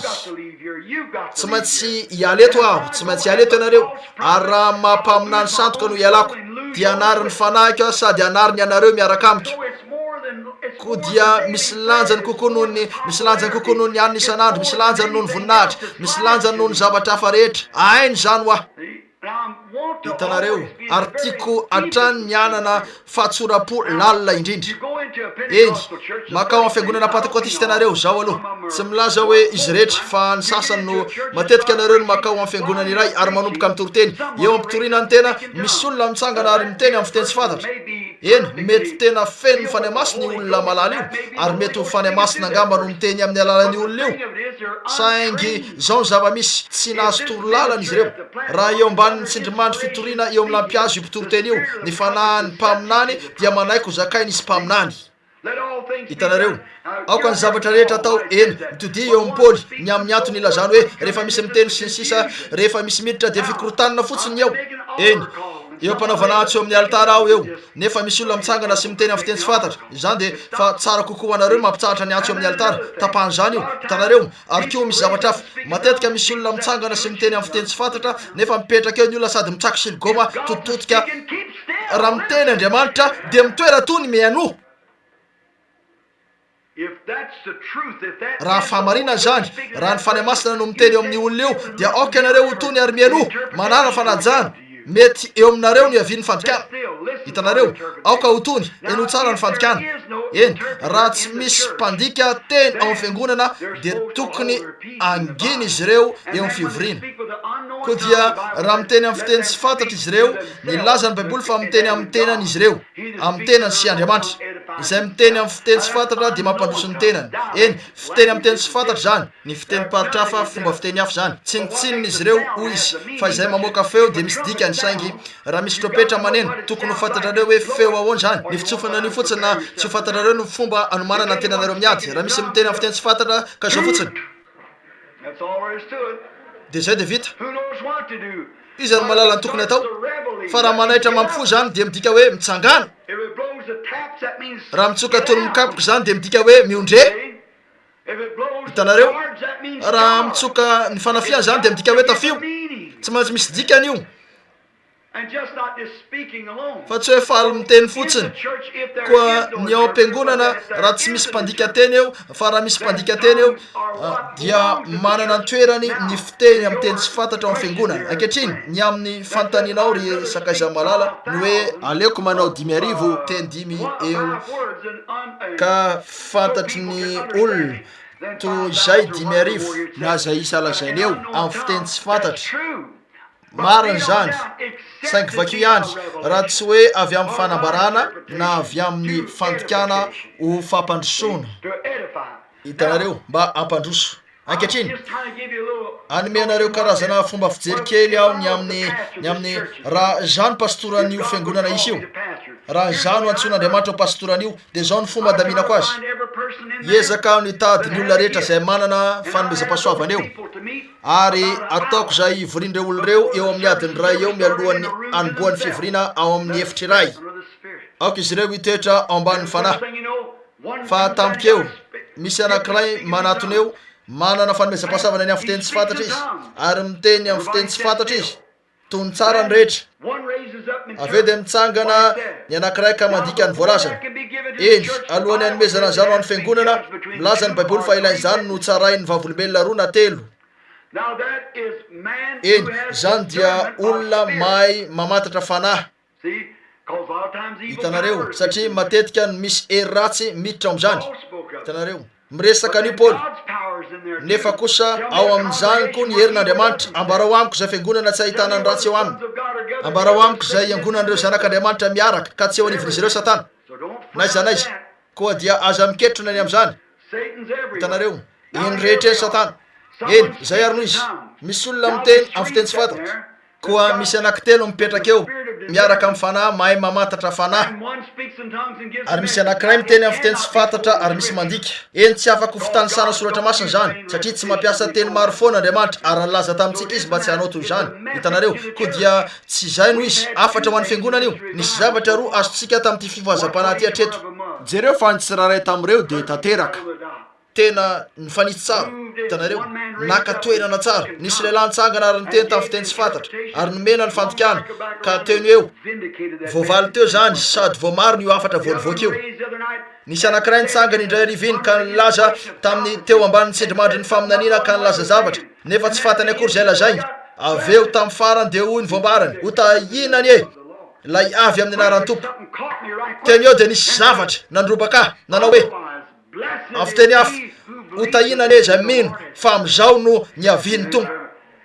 Hitanareo ny fany dia nidina tato amin'ny efitrano ny Fanahy Masina ho maly hariva. Hitanareo ho fampandrosoana zany. Nijoro teo aho sady niezaka nanambara tamin'ny olona fa tsy maintsy mandray ny Fanahy Masina izy ireo. Fa tonga teo amin'ny olona ny devolona na hoe aza mianao an'izany mipetraha tsara hoy ny anabaviko ribil faly loatra raha teo ampitoriana ianao tao tsapako fa vitako nitsangana ka hitsambikina makrindrina hoy aho tsangana ary mitsambikina izay fotsiny ary ozy saingy rehefa nankeo nanao an'io ianao ozy nanomboka nika ny olona ozy nidena tsapa tena toy ny tsinotsinona teo hoy aho ny devoly zany Satana zany.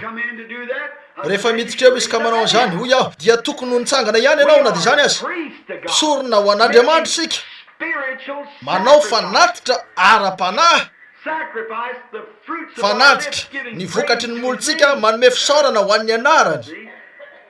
Hitanareo eny izao no nitranga fa nandroso ihany ny Fanahy Masina satria niteo dia izao fotsiny ho tahinany e izay mino takariva roa na telo no nezako nanazavany tsara. Aveo dia niteny ny Fanahy Masina ka nanao hoe teo ambany tsindrimandry nanao hoe ho tahinany e ilay avy amin'ny anaran'ny tompo.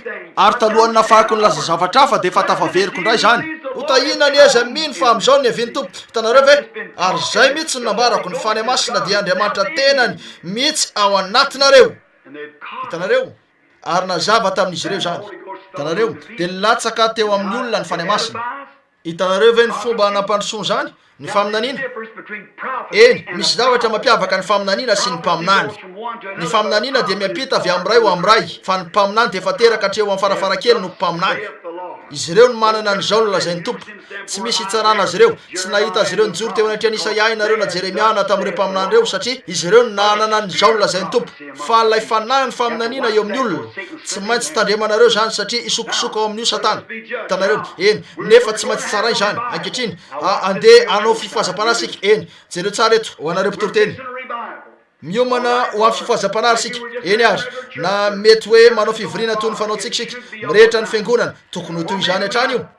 Fa angamba mety ho 5 na 4 ny olona manana fanomezam-pahasoavana eto amintsika. Ny anankiray miteny amin'ny fiteny tsy fantatra, misy 2 na 3 angamba miteny amin'ny fiteny tsy fantatra, 4 na 5 amin'ny fiteny tsy fantatra manana fanomezam-pahasoavana, ny amin'ny fiteny tsy fantatra miteny amin'ny fiteny tsy mbola hainy 2 na 3 no afaka mandika, angamba misy 1 na 2 na 3 am'ireo manana fanomezam-pahasoavana amin'ny fahendrena. Eny ary miona izy rehetra ireo olona manana fanomezam-pahasoavana ireo ianareo tsy nomenanareo mba ilalovana akory ny fanomezam-pahasoavana ireny, tsy anaovana hoe voninahitra n'Andriamanitra miteny amin'ny fiteny tsy fantatra. Haleloja. Ianareo dia mampiematra ny tenanareo, nomenanareo zany mba hiasanareo amin'ny alalany, ary ny anjaranareo amin'ny fiangonana dia tokony isy mialohan'ny tena anombohan'ny fivoriana satria isy olona tsy mahalala ho avy eo anivontsika ko dia makanesa ao amin'ilay efitrano dia mipetra ao ianareo miaraka eo ny rehetra satria mpiara-miasa amin'ny filazantsara ianareo ko dia mipetra eo ianareo. Tompo no misy zavatra tianao fantarinay ve any ariva, miresa aminay o ray any an-danitra, vavaka fanatitra, fitalaona, mihira firana dia midina avy hatrany ny fanahy, milatsaka eo amin'ny olona iray miteny amin'ny fiteny tsy fantatra, mitsangana ny anankiray sady manao hoe zao no lazainy tompo. Ino zany? Enoy andeha lazao amin'ny rahalahy Jones mba hifindra hiala eo amin'ny toerana hipetrahana satria raha pitso hariva dia isy orana sy rivo-doza andrava ny faritra io ary amotika ny tranony ary aoka izy aka ny fananany ary ala. Eny zany dia tsara renesiny nefa miandrasa kely. Ilaina misy lehilahy 3 eo zay manana fanahy mahay mamantatra fanahy isy am'ireo ilaza hoe avy amin'ny tompo zany. Ilaza ny anankiray hoe avy amin'ny tompo zany, misy anankiroa amin'ny 3, 2 na 3 ny vavolombelona. Eny ary soratan'izy ireo eo amin'ny tapaka taratasy zany, zay ny voalazany fanahy. Eny ary verina mivavaka izy ireo misaotra ny tompo afaka kelikely. Zao no lazainy tompo, misy mpaminany tsangana, zao no lazainy tompo. Anio arivo avy any amin'ny tanàna New York dia isy vehivavy ho eo amin'ny filanjana izy, hiditra ato am-piangonana eo amin'ny filanjana izy, misy saron-doha maitso eo aminy, efa ho fatany oma miadana izy. Ny natonga azy tahaka zany misy zavatra tsy sitraky ny tompo aminy. Misy fotoana izy nangala-bola tao amin'ny fiangonany, fony izy 40 taona. Ambarao la Branham mba anambara aminy andreo zavatra eo, ho zao no lazainy tompo. Raha anitsy anio izy dia ho sitrana. Andraso kely mety tena tsara renesiny zany nefa andraso kely.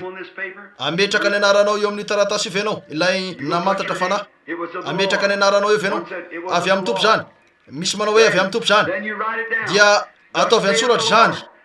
Zao no lazainy tompo. Isy vehivavy tonga eto aneo arivo isy an'izao sy zao.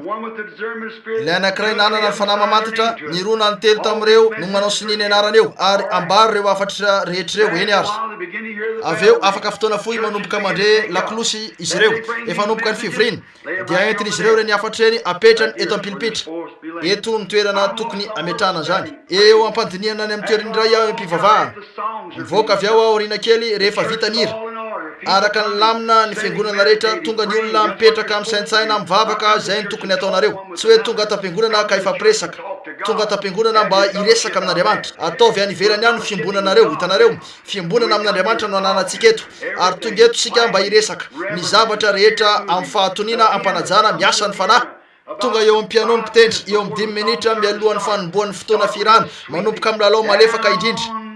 Maty teo amin'ny azo fijalinany tompoko, eo no hitaranako ny fanadiovana ny ota. Na karazana hira tsara malefaka tena ampatonina, zay no mitondra ny fanatrehan'ny Fanahy Masina ao amin'ny fivoriana. Hitanareo eny ary petraka eo ny olona, ny sasany am'ireo dia tena indro misy mitomany ary makeo amin'ny altara mibebaka mialohany anombohan'ny fivoriana akory azy. Eo ny Fanahy Masina hitanareo mivonina ny amoaka zavatra ny fiangonana. mivavaka ny kristianina maka ny toerana izy ireo tsy hoe mipetraka eo sady mitsako silgoma manao hoe relidi omekely amin'ny lokomena anao ilaiko ny ainao tsara mila ao ainao tsara indray andro iny tany ampivarotra ambarako anao efa saiky nitsako ny tongotra ao tsy mbola nisy hitako nanao an'izao ahoana hoy anao ny amty mampalahelo nefa tsonareo zany hoe tranon'Andriamanitra enatra zany tonga miangona ny vatany Kristy eo ny misy atsika hoy ireo olona eo akaikinareo indro ainao moa fa fony nisy nakeny nisy azao mety tsara zany raha nivelany fa raha iny eto dia tranon'Andriamanitra tongava ary mivavaha raisy ny toeranareo ny iresahako eto dia tsy ny fiangonanareo akory rahalahy tsy haiko zay ataonareo fa ity tabernakle ity no resahako reto olona eto amiko reto no iresahako tanareo marina zany ankehitriny rehefa miditra eto toy zany ianareo dia tampotampoka eo mivoaka avy ihany ny pastora feno famelombelomana izy tsy ilainy mamaly an'izao na ny hafa koa indro izy fa mivoaka avy ao amin'ny andon'ny fanompony teo ambanin'ny Amin'Ny Fanahy Masina izy miditra izy eo amin'izay misy lelafo maro ihany koa efa tafangona eo efa saiko andro zany ankehitriny hitanareo mivezivezy eo zany mandroso eo izy raisin'io afatra avy amin'ny fiangonana zao no lazainy tompo mila miala ao an-tranony rahalahy Jones izy orana sy rivodoza amin'ny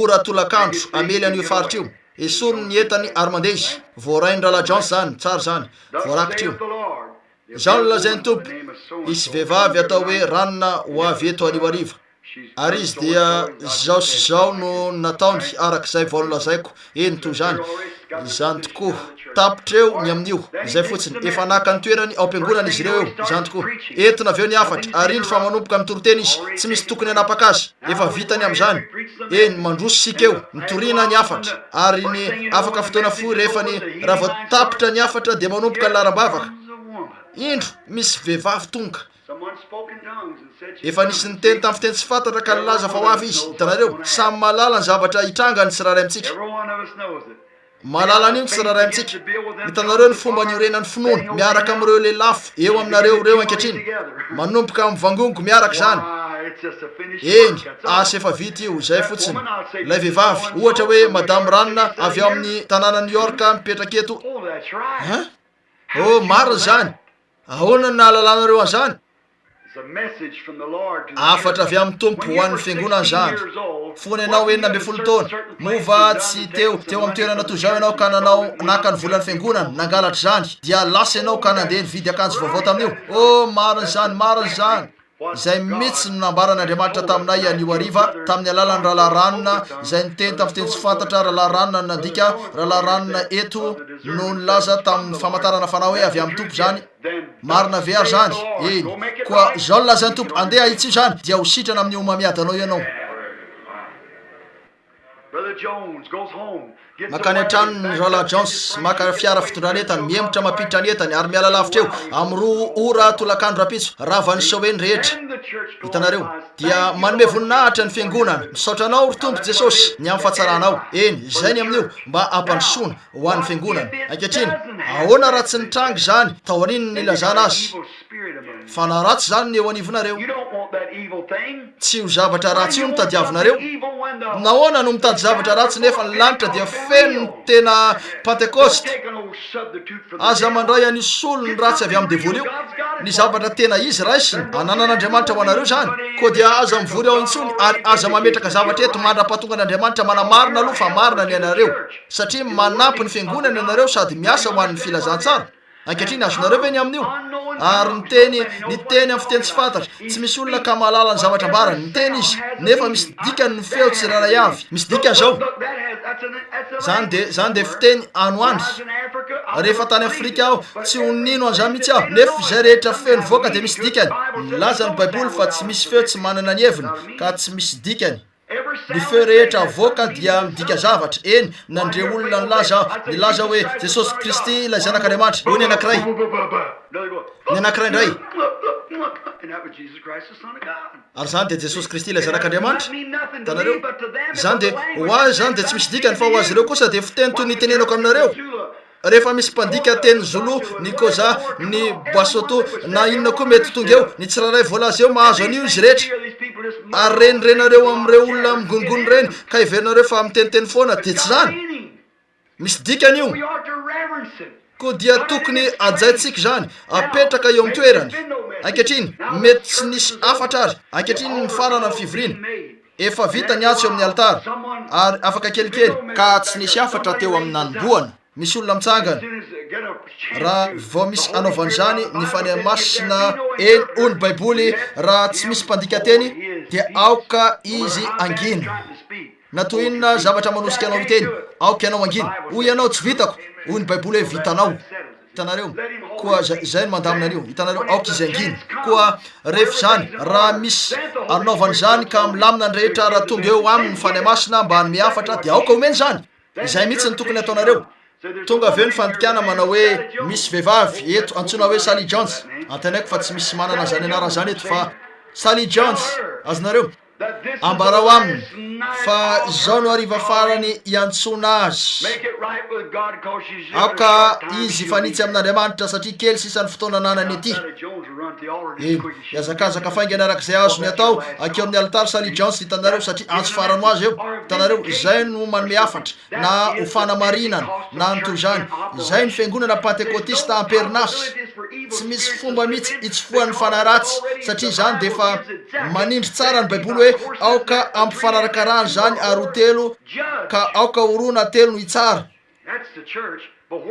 Zay ny fiangonana. Nefa aiza no ahitantsika an'io ankehitriny? Tsambikinetsy manaonao foana miomesy ny sisa nefa misy miteny amin'ny teny tsy fantatra, misy mijery an'izany, misy miresaka zavatra hafa ary mitangorona eo, ny pastora manao zavatra hafa na misy mitangorona eo, fa tsy mety zany. Angamba eo ampitoriana ny pastora dia misy mitsangana ka manapaka ny azy amin'ny angamba eo ampamakina baiboly dia misy olona miteny amin'ny fiteny tsy fantatra etsy. Oh, tsia, hitanareo eo ampitoriana eo ampilipitra ampitoroteny nefa misy olona mitsangana manapaka azy miteny amin'ny fiteny tsy fantatra. Tsy hoe ratsy io, tsy milaza hoe tsy fanahy masina io, nefa tokony ahafantatra ny fomba fampiasana ny fanahy masina ianareo. Hitanareo ny fampiasana azy. Eny rasiko mbola mazaka anankiray hafa indray ve ianareo? Fa alahady rapitso koa isika andeha fotsiny ity misy anankiray ataoko fa isan'ny tena tsara petraka izy ity. Areto raha afaka aritra kely amiko mandritra ny fotoana fo ianareo azafady fa aveo dia ho tiako ianareo, tiako ho azonareo zao. Nisy antony nitehirizako azy ity eto ity ny farany. Eno zao aloha ovakiko ireo zavatra roa nanotanen'ilay olona eo amin'ny taratasy efa tota izy ity, voasoratra tena milamina tsara, tsy haiko hoe avaiza izy ity, tsy misy anarana sy niavana tamin'izy rehetra. Ry Rahalahy Branham, move mety ho an'ny mpitoroteny ny mitako vola tsy akijanona mandritra ny fivoriana ka miteny fa nanambara tamin'ny Andriamanitra hoe isy olona tokony anome vola toy zao eo amin'ny fivoriana. Na raha mety zany dia mba tiako fantarina, raha tsy mety zany dia mba tiako fantarina. Nanahira-tsaina mafia io. Eny hitanareo sakaizy ambarako anareo zay everiko hitanareo. Eny tsy hoe mety no tokony ho eo, ataoko fa matsiraviny zany. Eny zao no hevitra. Nandefa teo amin'ny sahan'asa Andriamanitra, efa hitako ny fotoana izay tahaka ny hoe farafahakeliny fa tsy nanam-bola mihitsy aho. Dia hoy aho ampitapitao fotsiny ny fanatazan-drakitra ary nakeo amiko ny mpitatam-bola ka nanao hoe jereo bile misy $10,000 bangy eo amintsika zao arivo zao rangahy, manam-bola ve anao any Jeffersonville mba andoavana an'io? Hoy aho tsy misy olana, nandefa hoeto Andriamanitra, raha tsy zany dia tsy hoeto aho. Hitanao ampitapitao fotsiny ny fanatazan-drakitra. Ary talohan'ny faranany fivoriana nisy nanao hoe fantaro fa nametraka tapokony hanome $10,000 ho an'izao Andriamanitra. Hitanareo zao aloha aoka ianareo voatarika ananao an'io, tsy mino aho ny amin'ny fitakina sy ny fangatahana ary ny fitalaona vola. Ataoko fa zavatra tsy mety zany. Eny ry lala, raha izay no ataonareo azo atao andratranareo aho. Hitanareo mety nazo alalana avy amin'Andriamanitra ny anao an'io ianareo, saingy avy amiko any zany teny zany, tsy mino ny amin'io aho. Eny efa nafantatra mpitoroteny mihitsy aho zao zay nakeo ka nilaza teo mihitsy aho. Eny tsy pentekotista akory io zany dia eny reo fiangonana zany. Hitanareo fiangonana hafa nisy fivoriana fitobina lehibe raha teo ry jety niaraka tamiko ianao, maro ihany koa ny teo fa lany ny tolakandro rehetra dia ty anara-piangonana malazy ty roa natery tamin'ireo no niaraka. Zany dia toy ny fiangonana fahita toy ireo fiangonana moderna eto amin'ny tanàna sisisy teo amin'ny fivorim-be makotroka ka lany ny tolakandro rehetra fa nijory teo amin'ny lampiazo izy ireo sady nampitahotra ny olona hoe amotika ny vokatra izy ireo Andriamanitra nisy polio ny zanak'izy ireo sy ny sisa toy izany raha tsy manome vola amin'ny fivorina izy ireo. Tena marina zany miaraka amin'ity baiboly ty eto anatriako. Hoy aho fitenenan-dratsy an'Andriamanitra sy amin'ireo mpanaradia azy zany.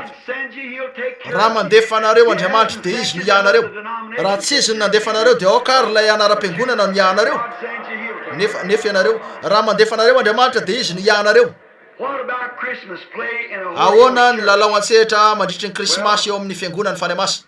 Eny, raha mikasika ny Kristy dia mety ho tsy manino zany, fa raha mikasika ny dadabe Noely tsy mino ny aminy aho. Efa ambany tombo ihany aho raha ny amin'io. Tsy noko mitsy ny amin'ny dadabe Noely, hitanareo. Sy ny sasany amin'ireny zavatry ny krismasy kely ananan'izy ireo ireny ataoko fa fahadalàna zany, ary nefa ataoko fa nesoron'izy ireo avokoa ny amin'ny Kristy tao amin'ny krismasy ka nosoloany any dadabe Noely. Fa ny dadabe Noely dia tantarany foronina. Tsy mandratra anareo akory aho antenaiko zany reakizy, nefa ambarako anareo voatsela teto teo amin'ny 5 telopolo taona lasa zay ilay mpitoroteny teto amin'ity tanàna ity ny pastoran'ny fiangonana lehibe anankiray teto an-tanàna izay tena fantatro tsara sakaizoka akaiky. Raha nakeo amiko izy io dia Charlie Bonan, rahalahy maiky tsaroana Charlie Bonan, ilay sakaizoka akaiky nipetraka tao amin'ny Brown izy ary laza hoe tsy laza intsony mihitsy amin'ny ankizy aho na amin'ny zavikeliko an'io lainky io. Hoy izy ny zanako lahy kely nakeo amiko ndray andro teo amin'ny 12 taonany ary niresaka ny amin'ny dadabe Noely ary hoy izy fa ry malala misy zavatra teneniko anao. Hoy izy mama no hainareo tsara dia nitantarany azy ny zavatra nataony. Aveo rehefa niverina izy hoy izy koa ary dada moa Jesosy ka zavatra mitovy amin'io. Ambarao ny fahamarinana.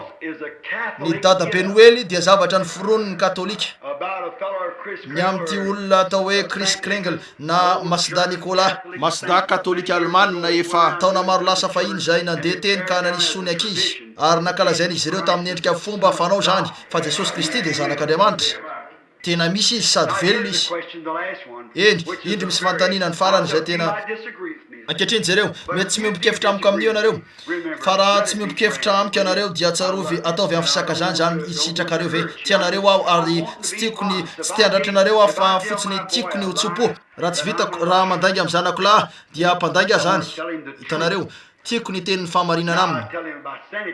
Koa teneniko azy ny amin'ny dadabe Noely hoy aho zany tokoa misy ny dadabe Noely jereo tsara dada amin'ny alin'ny krismasy. Hitanareo fantarareo nakeo aho ndray andro ary nisy zazavavy kely nanontaniako mba ahitako ny amin'io. Azo antoka fa nazy valiny mafapo afako maly.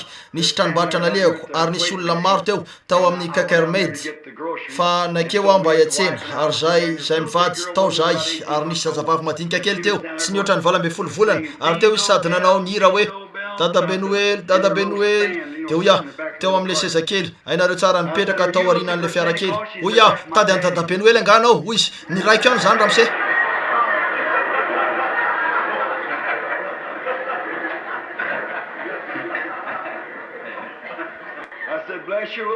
Hoy aho hotahina ane ny fonao kely ry malala manam-pahendreny ianao.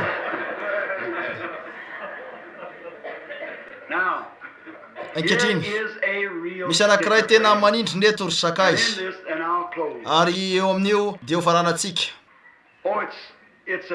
Zany dia soratra masina mahafinaritra nefa manindrona ho an'ny olona rehetra raha ny fahitana azy. Fa nampametram-panontaniana taona maro zany fa tamin'ny fahasoavan'Andriamanitra ireny ihany ary ny vady malalako ry mipetraka etsy aoriana etsy rehefa reny fanazo ny fanontaniana io aho anitolakandro dia hoy izy ry Bily fomba ahoana namalinao an'io. Hoy na dia ny tenako aza nanontany tena hatrany. Hoy tsy nahazo an'io mihitsy ny tenako. Ary hoy aho tongava ny mariva ary malala anao zay tratrako aho miaraka amin'ny fanampian'Andriamanitra. Ry Rahalahy Branham mba azavao zavady ny Hebreo 9:4 hatramin'ny 9.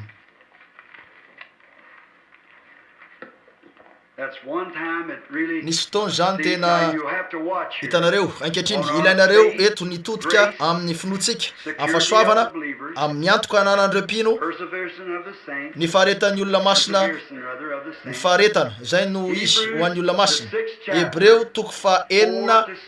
9:4 hatramin'ny 9. Eny raha vao tapitra zao dia antenaiko fa anampy Andriamanitra mba nazavany tsara aminareo. Mialatsiny aho nanana ny afatro amin'ity arivo ty aho mety izay ihany angamba no toriko raha pitsy maraina amin'ny fivorina dia andeha aho. Eny tena manindry izy ty. Hitanareo ankehitriny ilainareo ny mijery tsara ankehitriny tsarovy zao no inotsika sy ampianaritsika eto amin'ity fiangonana ity tsy zay rehetra tonga eto ka mikikiky na izay rehetra miteny amin'ny teny tsy fantatra na izay rehetra mandray tanana mpitoroteny no manana fiainana mandrakizay nefa mino sika fa raha anananareo ny fiainana mandrakizay raha nanome anareo ny fiainana mandrakizay andriamanitra dia anananareo mandrakizay zany hitanareo satria jereo raha tsy zay jesosy ary dia voapirofo mpampianatra santoka ao amin'ny masida jaona 5:4 hoy izy izay mandray ny teny ka mino zay nanirakay no manana fiainana mandrakizay ka tsy ho tsaraina fa tafafidra ny ala tafafatesana ho amin'ny fiainana koa amin'ny adikefitra zay rehetra nomeny ray ay tsy misy mahay manatona raha tsy tao amin'ny ray izy soratra masina no ambaraketo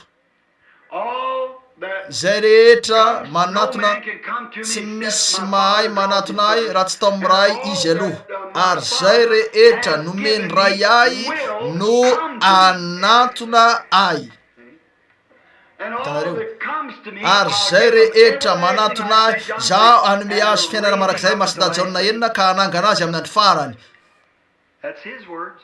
zay ny teniny ankehitriny jereo raha tiako niverina ao amin'ny efesiana 1 paoly no mitory eto kanefa ireo kortiana samy nanana fiteny amin'ny teny tsy fantatra sy niry izy ireo tsy katrareo fa tsy nanana ny olana io fiangonana sasany tsy nilazana inona na inona mikasika an'io mihitsy izy move efa nisy toerana nanonany ny amin'ny fiteny amin'ny teny tsy fantatra tao amin'ny fiangonana efesiana ny fiangonana romanina tsy nananan'izy ireo toy ny kortiana ihany ny fiteny amin'ny teny tsy fantatra sy ny sisy saingy araka ny lamina no nananany azy tsy vitan'ny kortiana tsotra zao no nanana ny lamina hitanareo saingy nakeo paoly ary nametraka ny fiangonana araka ny lamina eny izy inoko fa arak'izay lazainy orary roberta hoe andriamanitra dia andriamanitra tsara tsy nonareo ve zany aroenareo fa ahonany amin'ireo pentekotista miteny amin'ny teny tsy fantatra raha labranam everiko fa manana ny fanahy masina izy ireo azo antoka fa nanany eny ary nahoana jereo inonareo ve fa andriamanitra tsara izy ho tomasy indray andro fantatrao ry tompo nino azy ny hafa rehetra hoy izy fantatra fa tena eo izy ho tomasy tsy inoko zany ny fomba tokana inokana io dia ilaiko ny anana pirofo anankiray ilaiko ny ametraka ny ratsatanako eo amin'ny lany voany sy eo amin'ireo mariky ny fatsika eo amin'ny tanany andriamanitra tsara izy hoy izy aviry tomasy indro ary ho tomasy mino ankehitriny hoy izy endry tomasy satria nahita ianao ka natsapa ary nametraka ny tanako ny tananao teo amin'ny lany voako dia mino fa lehibe kokoa toy inona ny valim-pitian'izay tsy nahita mihitsy nefa mino andriamanitra tsara izy omena anareo zay iriny fonareo mazava ho azy andesika ino azy fotsiny zay no velo mahafato any satana rehefa misy olona miazona an'andriamanitra amin'ny teniny ry lalahy zay no mahafaty any satana amin'ny fotoana rehetra izany no velo mahafaty indrindra ho any satana rehefa misy olona iazona an'andriamanitra amin'ny teniny eny tompoko arak'izay voalazako hoe ny olona dia tsy velona fotsiny ho jesosy tamin'io arivio fa nyteny rehetra alokony ankehitriny mari zao eny ny andiny voalohany no anomboako azy koa aoka ilozantsika ny abidi-pianarana ny amin'ny kristy fa aoka androso ho amin'ny tanteraka isika ankehitriny ny voalohany tiako ho fantatra aneo amin'iza no hitenena am-paoly eto ny hebreo no voalaza eto fampianarana amin'ny boky ny hebreo io tsy zany ve ny jiosy zay nandahany jesosy moa ve azonareo ve zany ankehitriny ny jiosy no iresahany eto tamin'ny fanehoana tamin'izy ireo fa ny aliko ny lalàna dia tandidy ho kristy hoe ny zavatra taloha rehetra dia tandidy ny vaovao eny jereo aoka ilozantsika ny abidi-pianarana ny amin'ny kristy fa aoka androso amin'ny tanteraka isika ankehitriny miresaka amin'izy ireo nikasika an'ireo fampianarana izy aoka isika androsoka iresaka an'ireo zavatra tanteraka eny natao tanteraka ao amin'andriamanitra ianareo rehefa vita tompoka seny fanahy masina hatramin'ny andro fanavotana anareo zay nateraka andriamanitra janona voalohany no tsy manota fa tsy afaka anota izy satria ny voan'andriamanitra no mitoetra ao aminy ny lehilahy zay ny fenona tamin'ny fanahy masina tsy ilay mieritreritra ny tena nofeno fa izay nateraka ny fanan'andriamanitra no tsy manota satria ny voan'andriamanitra no ao aminy ary tsy afaka anota izy hitanareo tsy milazan'izany va baiboly koa de zay ary ianareo dia tsy zay ataonareo dia fa ny tsy zay fieritreretana zao toy zao ny aminareo fa zay eritreretin'andriamanitra ny aminareo hitanareo tsy vitanareo ny ahoana raha manana fahazahon-dalana soratany be ny tanàna hoe afaka andeha 5 kilometatra isan'ora eto an-tanàna aho nefa isy polisy anakanahy sanatria ahoana nafahako hoe manota nefa misy raha fanatitra trany eo anatrehan'andriamanitra eo am'izay tsy ahafahany mahita akory raha indro fa misy parasoka eo amiko isy andriamanitra ferovatratra ny raha satria efa matysika ary fiainatsika de miafina am Kristy amin'ny alalan'andriamanitra vo isy tombokasi amin'ny fanahy masina fomba ahoana ny mety ahafahanareo hanao zavatra diso raha eo mason'andriamanitra raha mini manoto sika Hebreu 10 rehefa nahazo ny fahalalana tsara ny marina de tsy misy fanatra noho ny ota intsony tsy ho an'izay efa ao anatiny zany hitanareo ny anota ankehitriny andesika mbola maky any eny ary tanteraky sika ka tsy hanao fanorenana indray dia fibebahana afana amin'ny asa maty sy finoanan'andriamanitra ary fampianarana ny amin'ny fisasana maro fametrahantanana ary ny fitsanganany maty sy fitsarana marak'izay ary zany ataotsika raha avelan'andriamanitra eny eto ny titsika nyboana avy amin'ny 14 fa tsy azo zay efa no azavainy indray mandeha sady efa nanandrana ny fanomezana avy any an-danitra sy efa nandray anjara tamin'ny fanahy masina ary efa nanandrana ny teny tsara an'andriamanitra sy ny hery ny fiainana ho avy nefa mihemitra de tsy azo avaozina indray ho amin'ny fibebahana satria manombo ny zanak'andriamanitra indray amin'ny azo fijaliana ka manao azy ho famenarana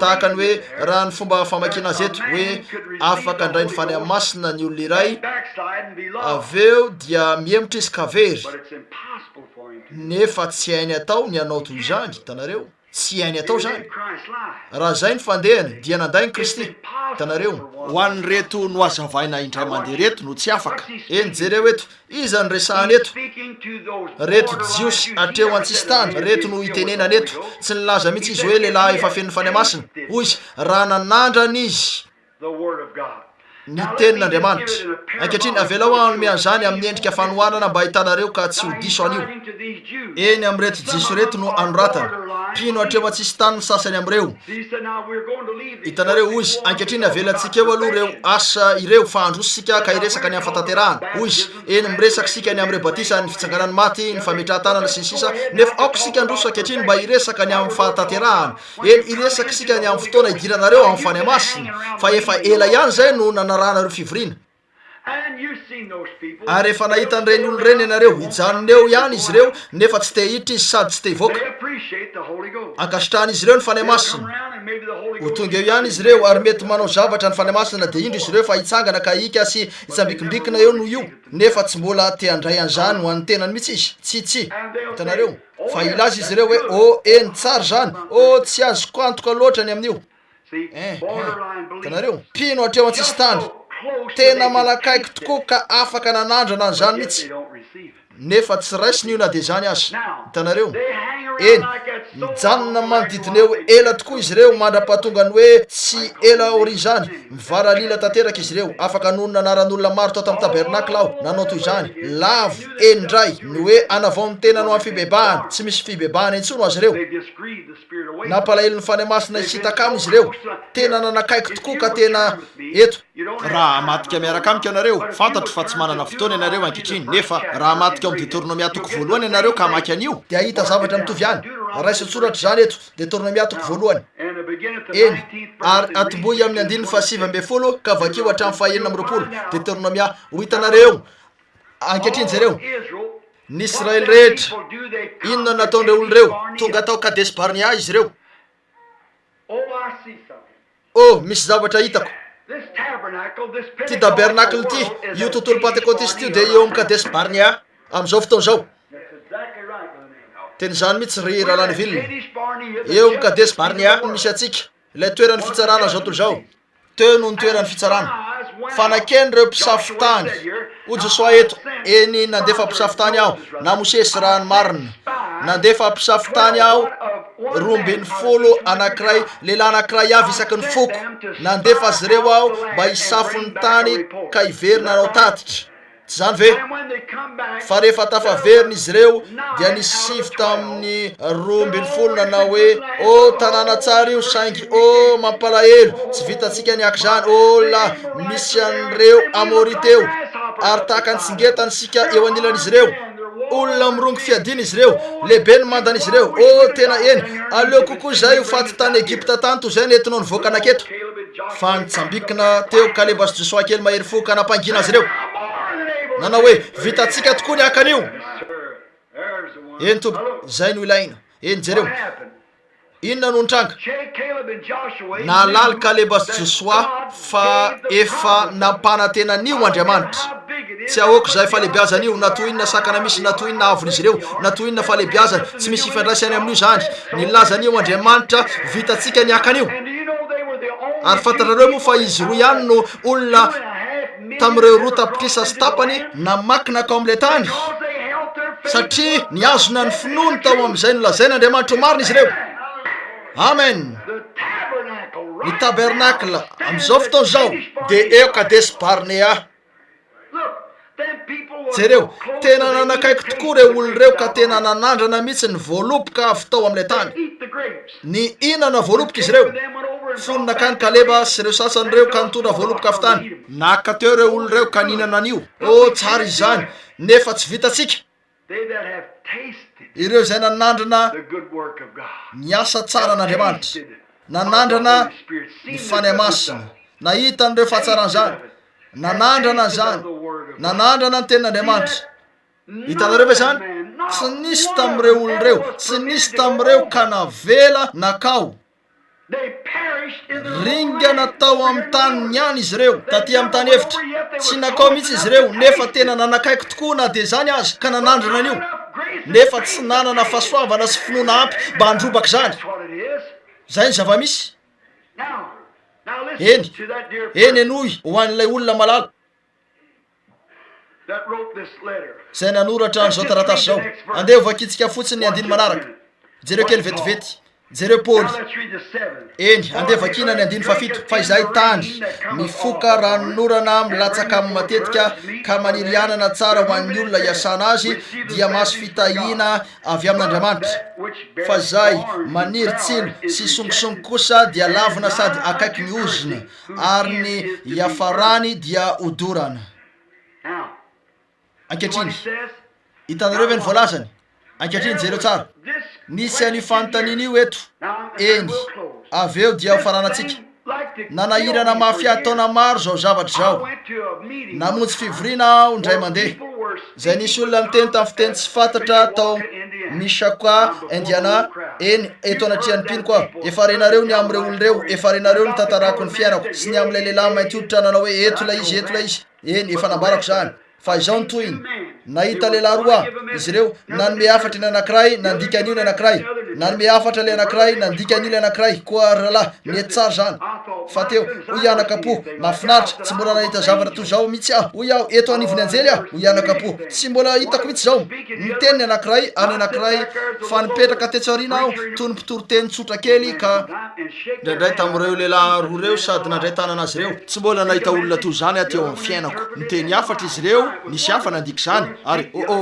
nafinaritra io niteny anankiray ary nandika ny anankiray izy ireo fa nivadika ao fotsy toy ny tsoka izy ireo rehefa nanangana ny tanany hoy aho anakapo ô la taizary nisy ahy tamin'ny fiainako rehetra ty ilay zavatra hoy aho marina ny andreo pentekotista tena marina zany tsy mbola nahita marobe toy zany aho fa tsy lahy nanodidina teto teo amin'ny angamba tamin'ireo vehivavy teo amin'ny toby ray tanoany fa nifanditra izy ireo nifampiantso fiantonana ombla ainareo tsara toy zany fifandirana amin'ny afo tsy hoe manamavony vehivavy aho eto na toy zany fa mba mitovitovy amin'ny fidinany ranomasina ambany indrindra zany raha misy aminareo tsaronareo ry ralagrama mbola kely anareo tamin'izany fotoa zany ary koa toy zany ny zava-nisy fa niaino an'io aho ary hoe anakapo la latsaka eto anivondreo anjely aho fandray andro teo anjoro-trano teo amin'ny andro faharoa teo niaona tamin'ny anankiray tamin'ireo lehilahy reo aho hoy aho manao ahoana ianao tompoko hoy izy manao ahoana ianao hoy izy mo iza no anaranao de hoy aho Branham hoy izy avy aiza no niavianao avy eto hoy aho tsy avy any Jeffersonville hoy izy fa tsara zany pentekotista ave ianao oia tsy tompoko tsy izy a oia tsy ekeko fotsiny fomba eo am pentekôtiste tamin'ny fandraisany Fanahy Masina oia na de zany aza oia hianatra ny maheto ah hoy izy fa mety tsara zany ary teo ampiresahana taminy voarombako ny fanahy to lay vehivavy teo Patsakana tena kristianina izy io ry lalahy tsapako fa tena izy tokoa izy io tsara ny aminy eny ianareo rehetra firy no efa nanatrika ny fivoriako ka nahita an'ireo zavatra nitranga tanareo fa tena mety tsara tanteraka ny amin'ny lehilahy io ko dia oia nakapoho koa mahafinaritra zany saiky efa arivo tamin'ny tolakandro io niaona tamin'ny anankiray ah oia manahoana ianao tompoko hoy izy manahoana ianao iza ny anaranao de nambarako azy ary hoy izy mba move pentekôtiste ianao oia tsy tompoko tsy tena hoe pentekôtiste tsy zany ah oia nianatra fotsiny maheto ah hoy izy oia hoy izy efa mbarandray Fanahy Masina ve anao oia tsy fantatro oia raha araka ny zavatra nananareo ataoko fa tsy anarako zany hoy izy de hoy izy efa niteny tamin'ny teny tsy fantatra ve anao oia tsy tompoko hoy izy tsy anananao zany le izy ary oia fa ataoko fa marina zany oia tsy fantatro vao roa taona latsaka zay no nampitoro teny ah ary oia tsy fantatro loatra ny am'zany oia angamba tsy fantatro hoy izy tsy mazava amiko ny satria niezaka niazo nazy aho teo hitanareo mba androbahako an'io ary rehefa nataoko zany de indro fa raha nisy petsara velatsy efa nifanena tamiko de isan'io mainty volo ny vadiny nefa miaina miaraka amin'ny vehivavy fotsifotsy volo izy mananjanaka roa aminy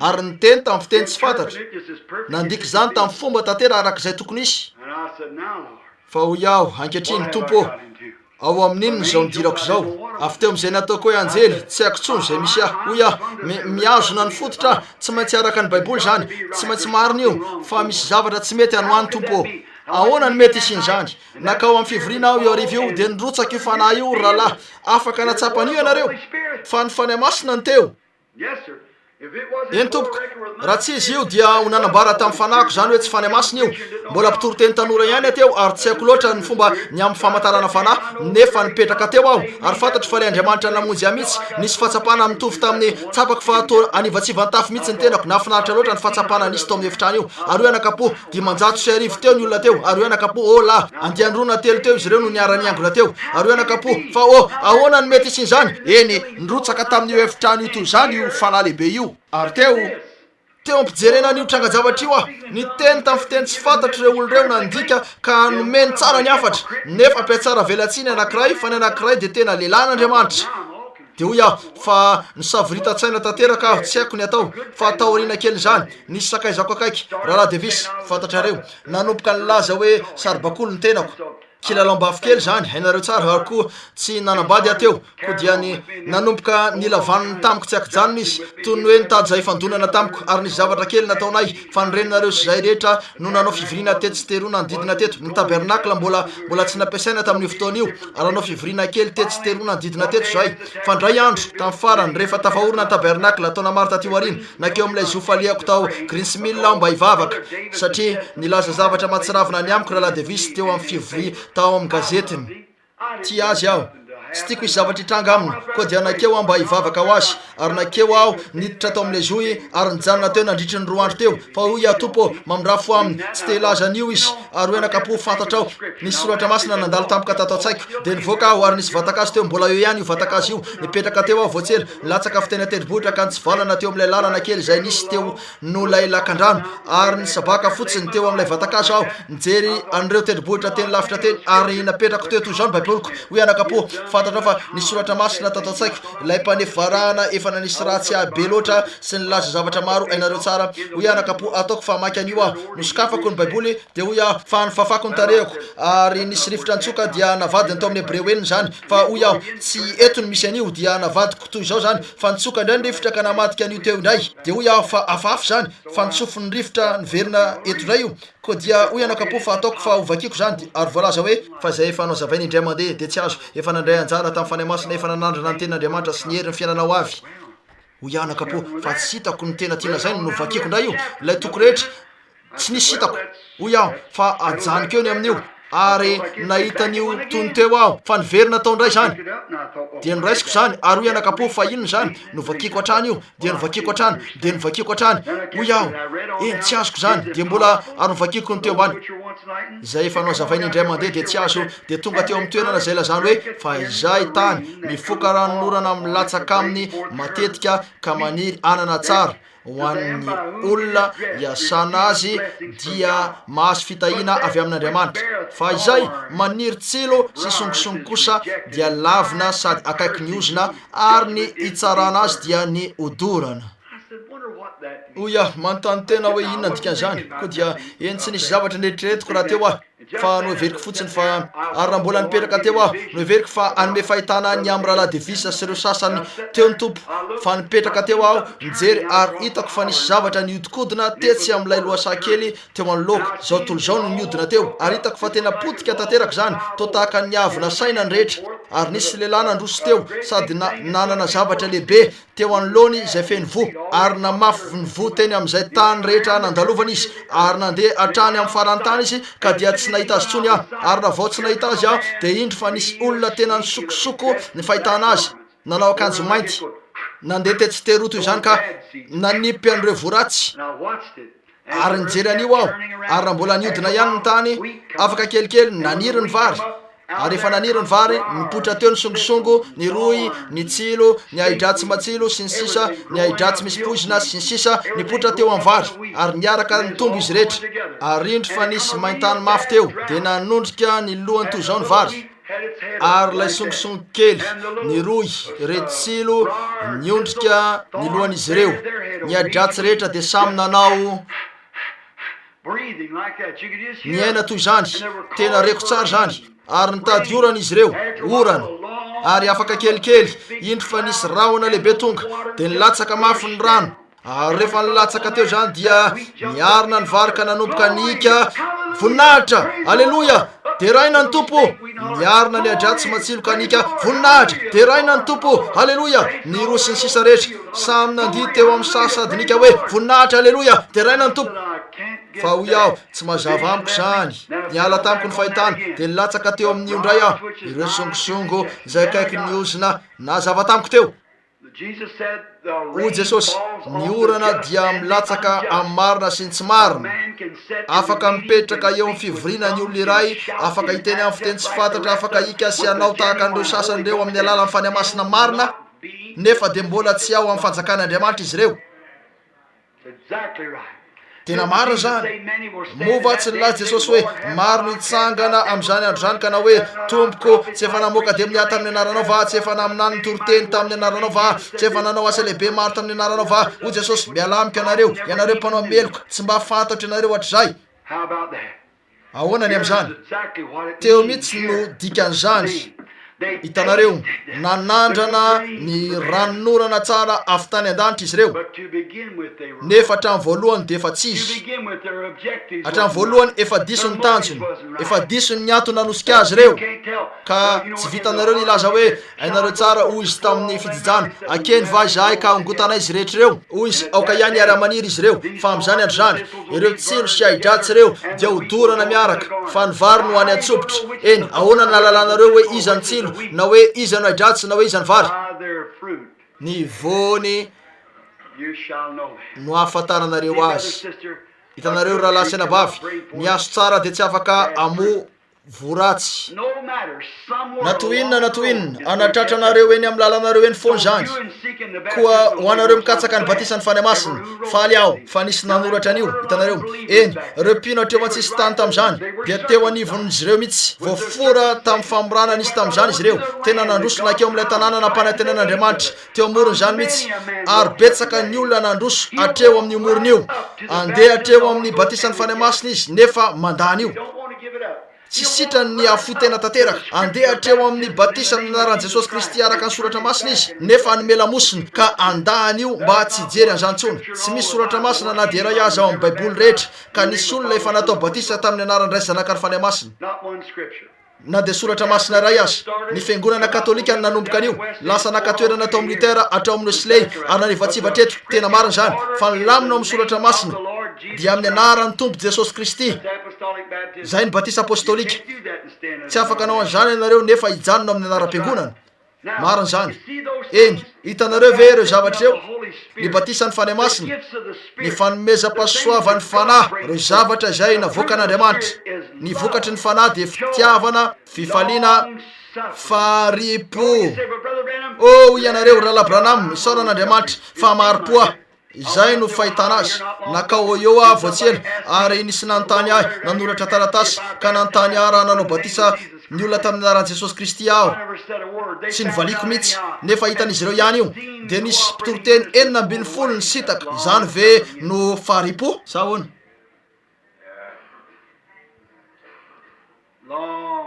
fa aripo fanaovatsoa famorapanahy fahalemepanahy faharetana ary ny fanahy masina hitanareo raha lasena bavy eo amin'ny kadesy barniasika manandrana anareo ankehitriny nilatsaka teo amintsika ny fanahy masina maly arivo nakao amintsika tahaka ny rivotra amin'ny fofofofo nipetraka teo amin'ny maro taminareo zany maro androany reo mpitoroteny namango tokantrano tetsy teroa nametra tanana sy ny vavaka ho an'ireo zay nikatsaka ny fanahy masina aza raisina ny tsy tena izy aza zay karazana tabataba ny raisina aza zay karazana fahatsapany ivelany raisina miandrasa ianareo mandra-pahatonga an'Andriamanitra mamola volanareo ka manao anareo ho famoronana vaovao manao anareo ho olom-baovao manandrany anio ianareo ankehitriny manandrana anio fotsiny nefa velao ny voromailala hitarika anareo avetrany eo amin'ny latabatra fa miara-mipetraka eo ny zanak'ondry sy ny voromailala ka iravoravo marak'izay eo amin'ny tenin'Andriamanitra satria ijoro hatrany izandry rehefa tsisy intsony ny lanitra sy ny tany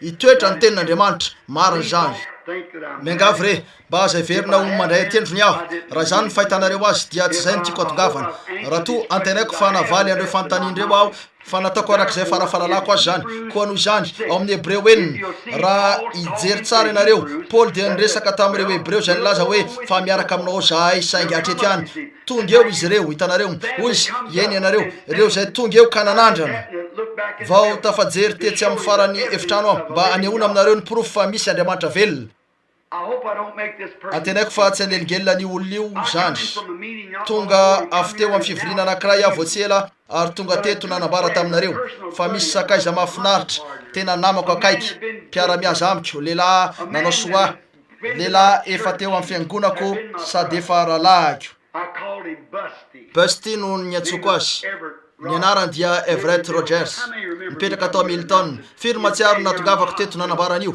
nitsirara atao amin'ny hôpitaly izy nandidy azy ny dokotera nosokafa ny tenany nefa feno mamiadana loatra ka nozairin'izy ireo fotsiny ho faty miandalana izy io afaka herinandro vitsivitsy eo faty izy io azo antoka tokoa fa zay no isy ho vitany aminy de zay tsaronareo ve fa teto amin'ny lampiazo any vavaka ho azy nakeo aho ary nakao amin'ilay efitrano nisy zavatra nanesika ny foko nakao amin'ilay efitrano aho ary rehefa afaka namoaka ny olona rehetra aho mba afahako nitsirara teo rahalahy Evert arotsaronareo zao niditra aho hoy aho ry rahalahy Busty ny antsoko azy fa iny raha nanao fivirina teny ambany reo azo misapatsapana teny tetsy amin'ny avoana ireo metodista rehetra kerty niaraka tamin'izy ireo nisokosoko teo nanarangarana avy teo amin'ireo sapam-bolopoka mba ahitana zay zavatra olazaiko sy ny sisy natao ohatra izy ireo fandrao androaka azy ny fiangonana metodista dia nakeo aho ary nisy fahitana teo fa nahita ena ny vangongo tao anaty finosakanina aho nahasotrondro maromaro aho ary nakambako izy ireo nasiko an'ireny tady reny dia nifatorako ary efa nijery aho tao amin'ny fahatana avokoa zany namela dian'olona teo amban'ilay azo misapatsapana aho tao amin'ny arivio ary nakeny atapony avoana teo amin'ny rahalahy raity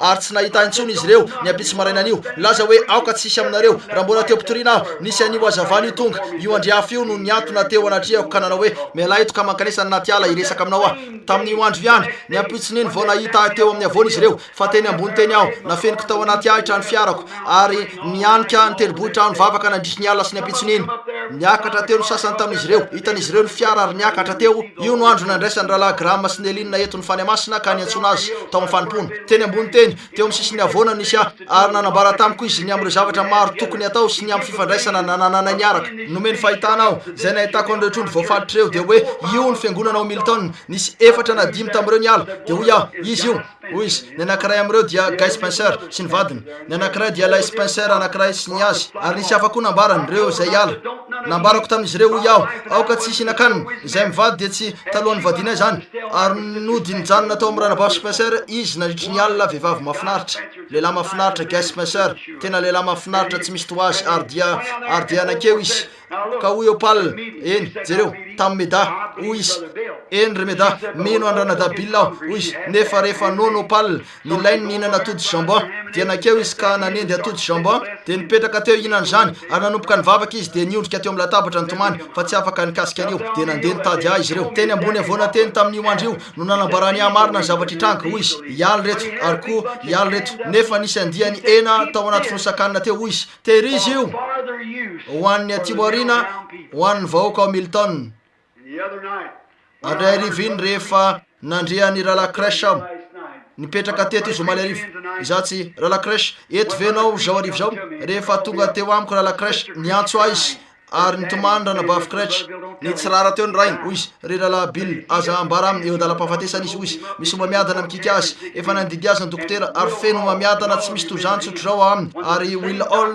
tsaronareo rehetra ny aminy rehefa nandidy azy dokotera io ihany ka tena feno mamiadana izy efa ndeha iaza votsira tamin'ny maraina io ary teo nahitako andreo poma niatona tao amin'ny efitrano tsaronareo ve tantara io fa velo io lehilahy io am'izao andro zao efa taona maro lasa zay pisakaiza amin'ny rahalahy bestige io fa nakao amin'ny hôpitaly aho lay hôpitaly vaovao tsy tsaroko zay antsony izy reo azy any New Albany lay hôpitaly vaovao fa nakeo aho mba hijerany besty ary rehefa niditra tao amin'ny efitrano aho de hoy aho ry rahalahy besty hoy izy rahalahy Bill noraisy ny tanako sady nifiny ny mafy tamin'ny tanany mpiaditra anainy tamin'ny ady lehibe voalohany izy io tsy hoe lazaiko zany satria manandrika eto izy fa io no tena tsara fo indrindra tamin'ireo zay niady tamin'ireo zay nanao an'ilay lobaka manga efa tota no azony ny tanako efa tany an-tranony aho nihinana tany an-tranony natory tany an-tranony tena tahaka ny rahalany mihitsy reo zanany sinsisa tena mitovy amin'ny pralahy tokoa zay lehilahy mahafinaritra ary izy nefa tsy mbola nanana fahatsapana lala niaraka tamin'ny tompo mihitsy izy nataoko batisa tamin'ny anaran'i Jesosy Kristy fa ndray andro rehefa nisy mpitoro-teny metodista nanao hoe zay rehetra natao batisa tamin'ny anaran'i Jesosy Kristy mivoa atao amin'ny trano laiko eny ary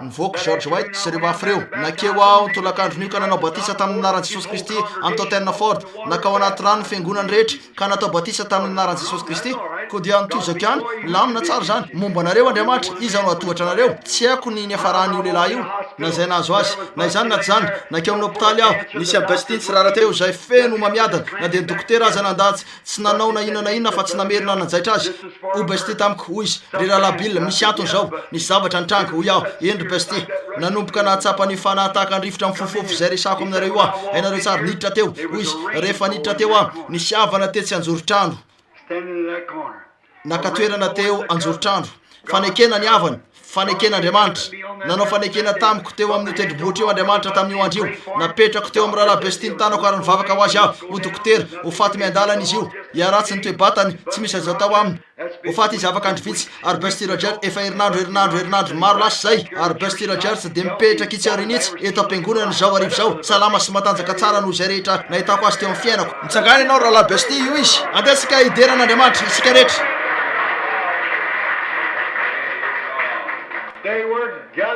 niango natao amin'ny trano ambony izy ireo samy nivavaka tamin'ny anarany vita batisa tamin'ny Fanahy Masina sy ny hero amin'ny fanompona eny zay nataony ho azy ireo tamin'io andrio no ataony aminareo koa tena faly aho raha milaza hoe isany aho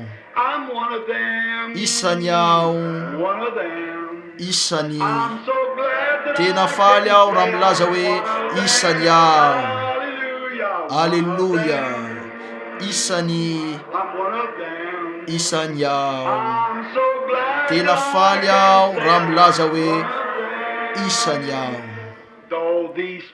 tsy nidera tena ho zavatra ireo olona ireo na nalaza teo amin'izao tozao fa samy nandray ny Pentekosta ho azy vita batisa tamin'ny anaran'i Jesosy ka manambara ankehitriny etsero fa tsy miova ny heriny tena faly aho raha milaza hoe isany aho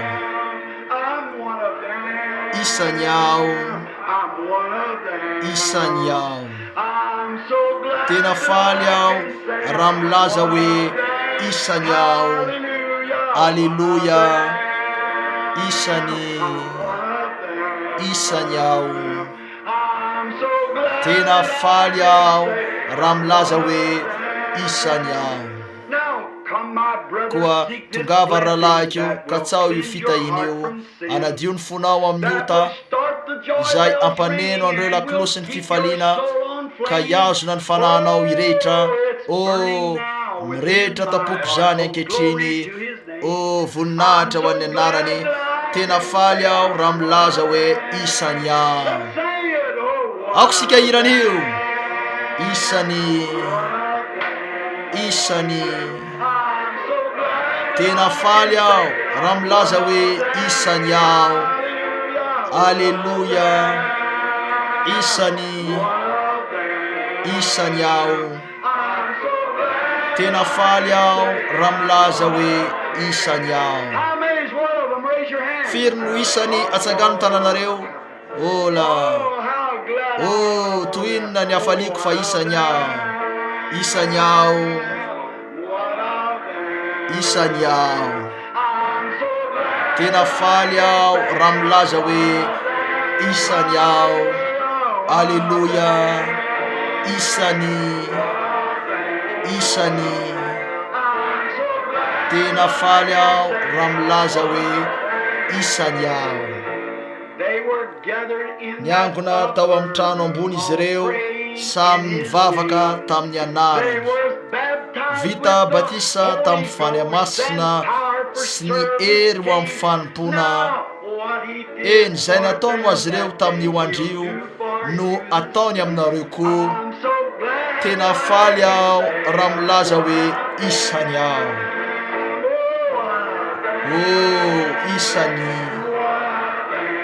Isany. Tena faly aho raha milaza hoe isany aho. Alleluia. Isany. Tena faly aho raha milaza hoe isany aho. Ankehitriny raha mbola iraintsika ihany famerenan'io, tiako raha itodika ny tsirairay aminareo ary raiso tanana ny hafa atao hoe isany va ianao? Hitanareo? Eny ary.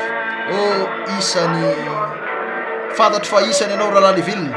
Fantatro fa izy ianao rahalahy. Isany. Isany. Tena faly aho raha milaza hoe isany aho. Tsy mahafaly anareo va raha isan'izy ireo? Firy no aniry no isany atsangano ny tananareo? Eny ary. Ankehitriny iran'izao anareo aho koa tongava ry rahalahy akeo ka tsao io fitahin'io anadio ny fonao amin'ny ota zay ampaneno andreo lakilosy ny fifaliana ka iazona ny fanahinao irehetra. Mirehetra tapoko zany ankehitriny. Voninahitra ho an'ny anarany. Tena faly aho raha milaza hoe isany aho.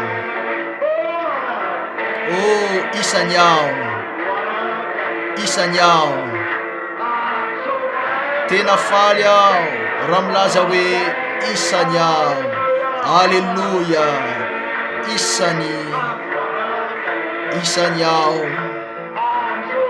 Tena faly aho raha milaza hoe isany aho. Tsarovy mivolaza ilay zazavakely ry Petera mova isan'izy ireo ianao. Faly tokoa aho. Ary ianareo tsara fa ho Petera tamin'ny andro Pentekosta. Ity ilay izy. Ary nilazatrany aho hoe raha tsy zao ilay izy dia efa faly aho raha manana zao io ampiandrasana zany ho tonga. Marina zany. Faly aho ny amin'izao satria isany aho. Tena faly aho raha milaza hoe isany aho. Isany. Tena faly aho raha milaza hoe isany aho. Tsy mahafinaritra va zany? Miara-mipetraka ao an-danitra ao amin'ny Kristy Jesosy, miombona amin'ny fanahy, miombona eo amin'ny teny, miresaka andreo zava-tsy ho avy. Mahafinaritra tokoa zany. Faly tokoa aho amin'ny fahafantarana an'io. Ary ianareo tsy faly ve ianareo fa kristianina? Tsy faly ve ianareo raha eo ambany raha niotanareo? Ho avy izy ndray andro any ary andeha hiaraka amintsika. Koa eritrereto hiala amintsika ny fahanterana rehetra, ny aretina rehetra, ny fahoriana rehetra, ny fiainana mety maty rehetra dia iova. Afaka matsiary fotsiny an'ilay rahalahy antitra malala teto avy. Tsaroko, firy no matsiary ny Rabila Osonna?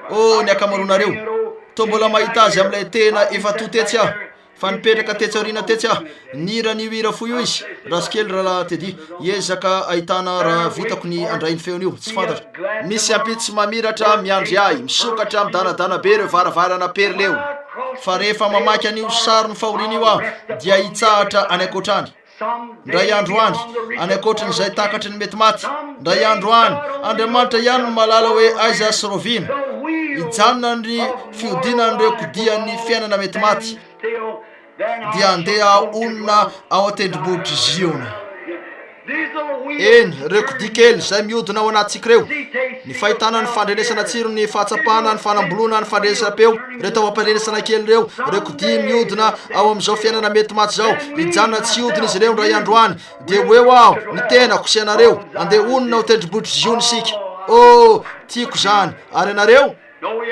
ny fahalalana fa manana ny mantoka voatao isika eny ary firy ny malala n'ilay iratsika batista fahiny eny hovatsika ny hira andetsika anao ale iratsika firavana raiso eo aminao ny anaran'i Jesosy ry zaza ory sy maonena fa ho fifaliana sy ho fampiononana ho anao zany raiso io minaiza aleanao raiso eo aminao ny anaran'i Jesosy atao fotsiny zany raha mandeha nareo eny ary ataovy miaraka ary azadino fa amin'ny 7 ora maraina no izarana ny karatra fakatabavaka ho an'ny fivorina anomboka amin'ny 7 sasany ny fivorina itory aho amin'ny 10 ny fotoana ivavahana ho an'ny marary dia anomboka eo amin'ny 12 reo rapitso tolakandro rapitso ariva dia ho afatra fitoriana filazantsara ny eto amin'ny tabernakla ary rapitso ariva ho anareo rehetra zay efa nibebaka nefa tsy mbola vita batisa dia isy isokatra ny dobo-drano anao batisa ny olona amin'ny anaran'i Jesosy Kristy tomposika isika rehetra ary raha ihira amin'ny feo mafy sika ry rahalahy besty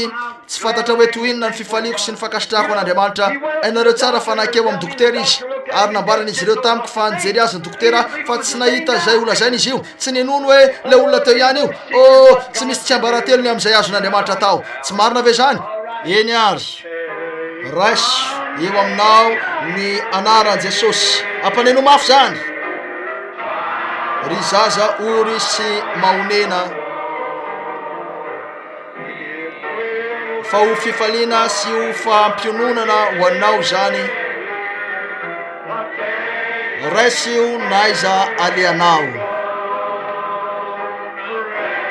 anarana sarobidy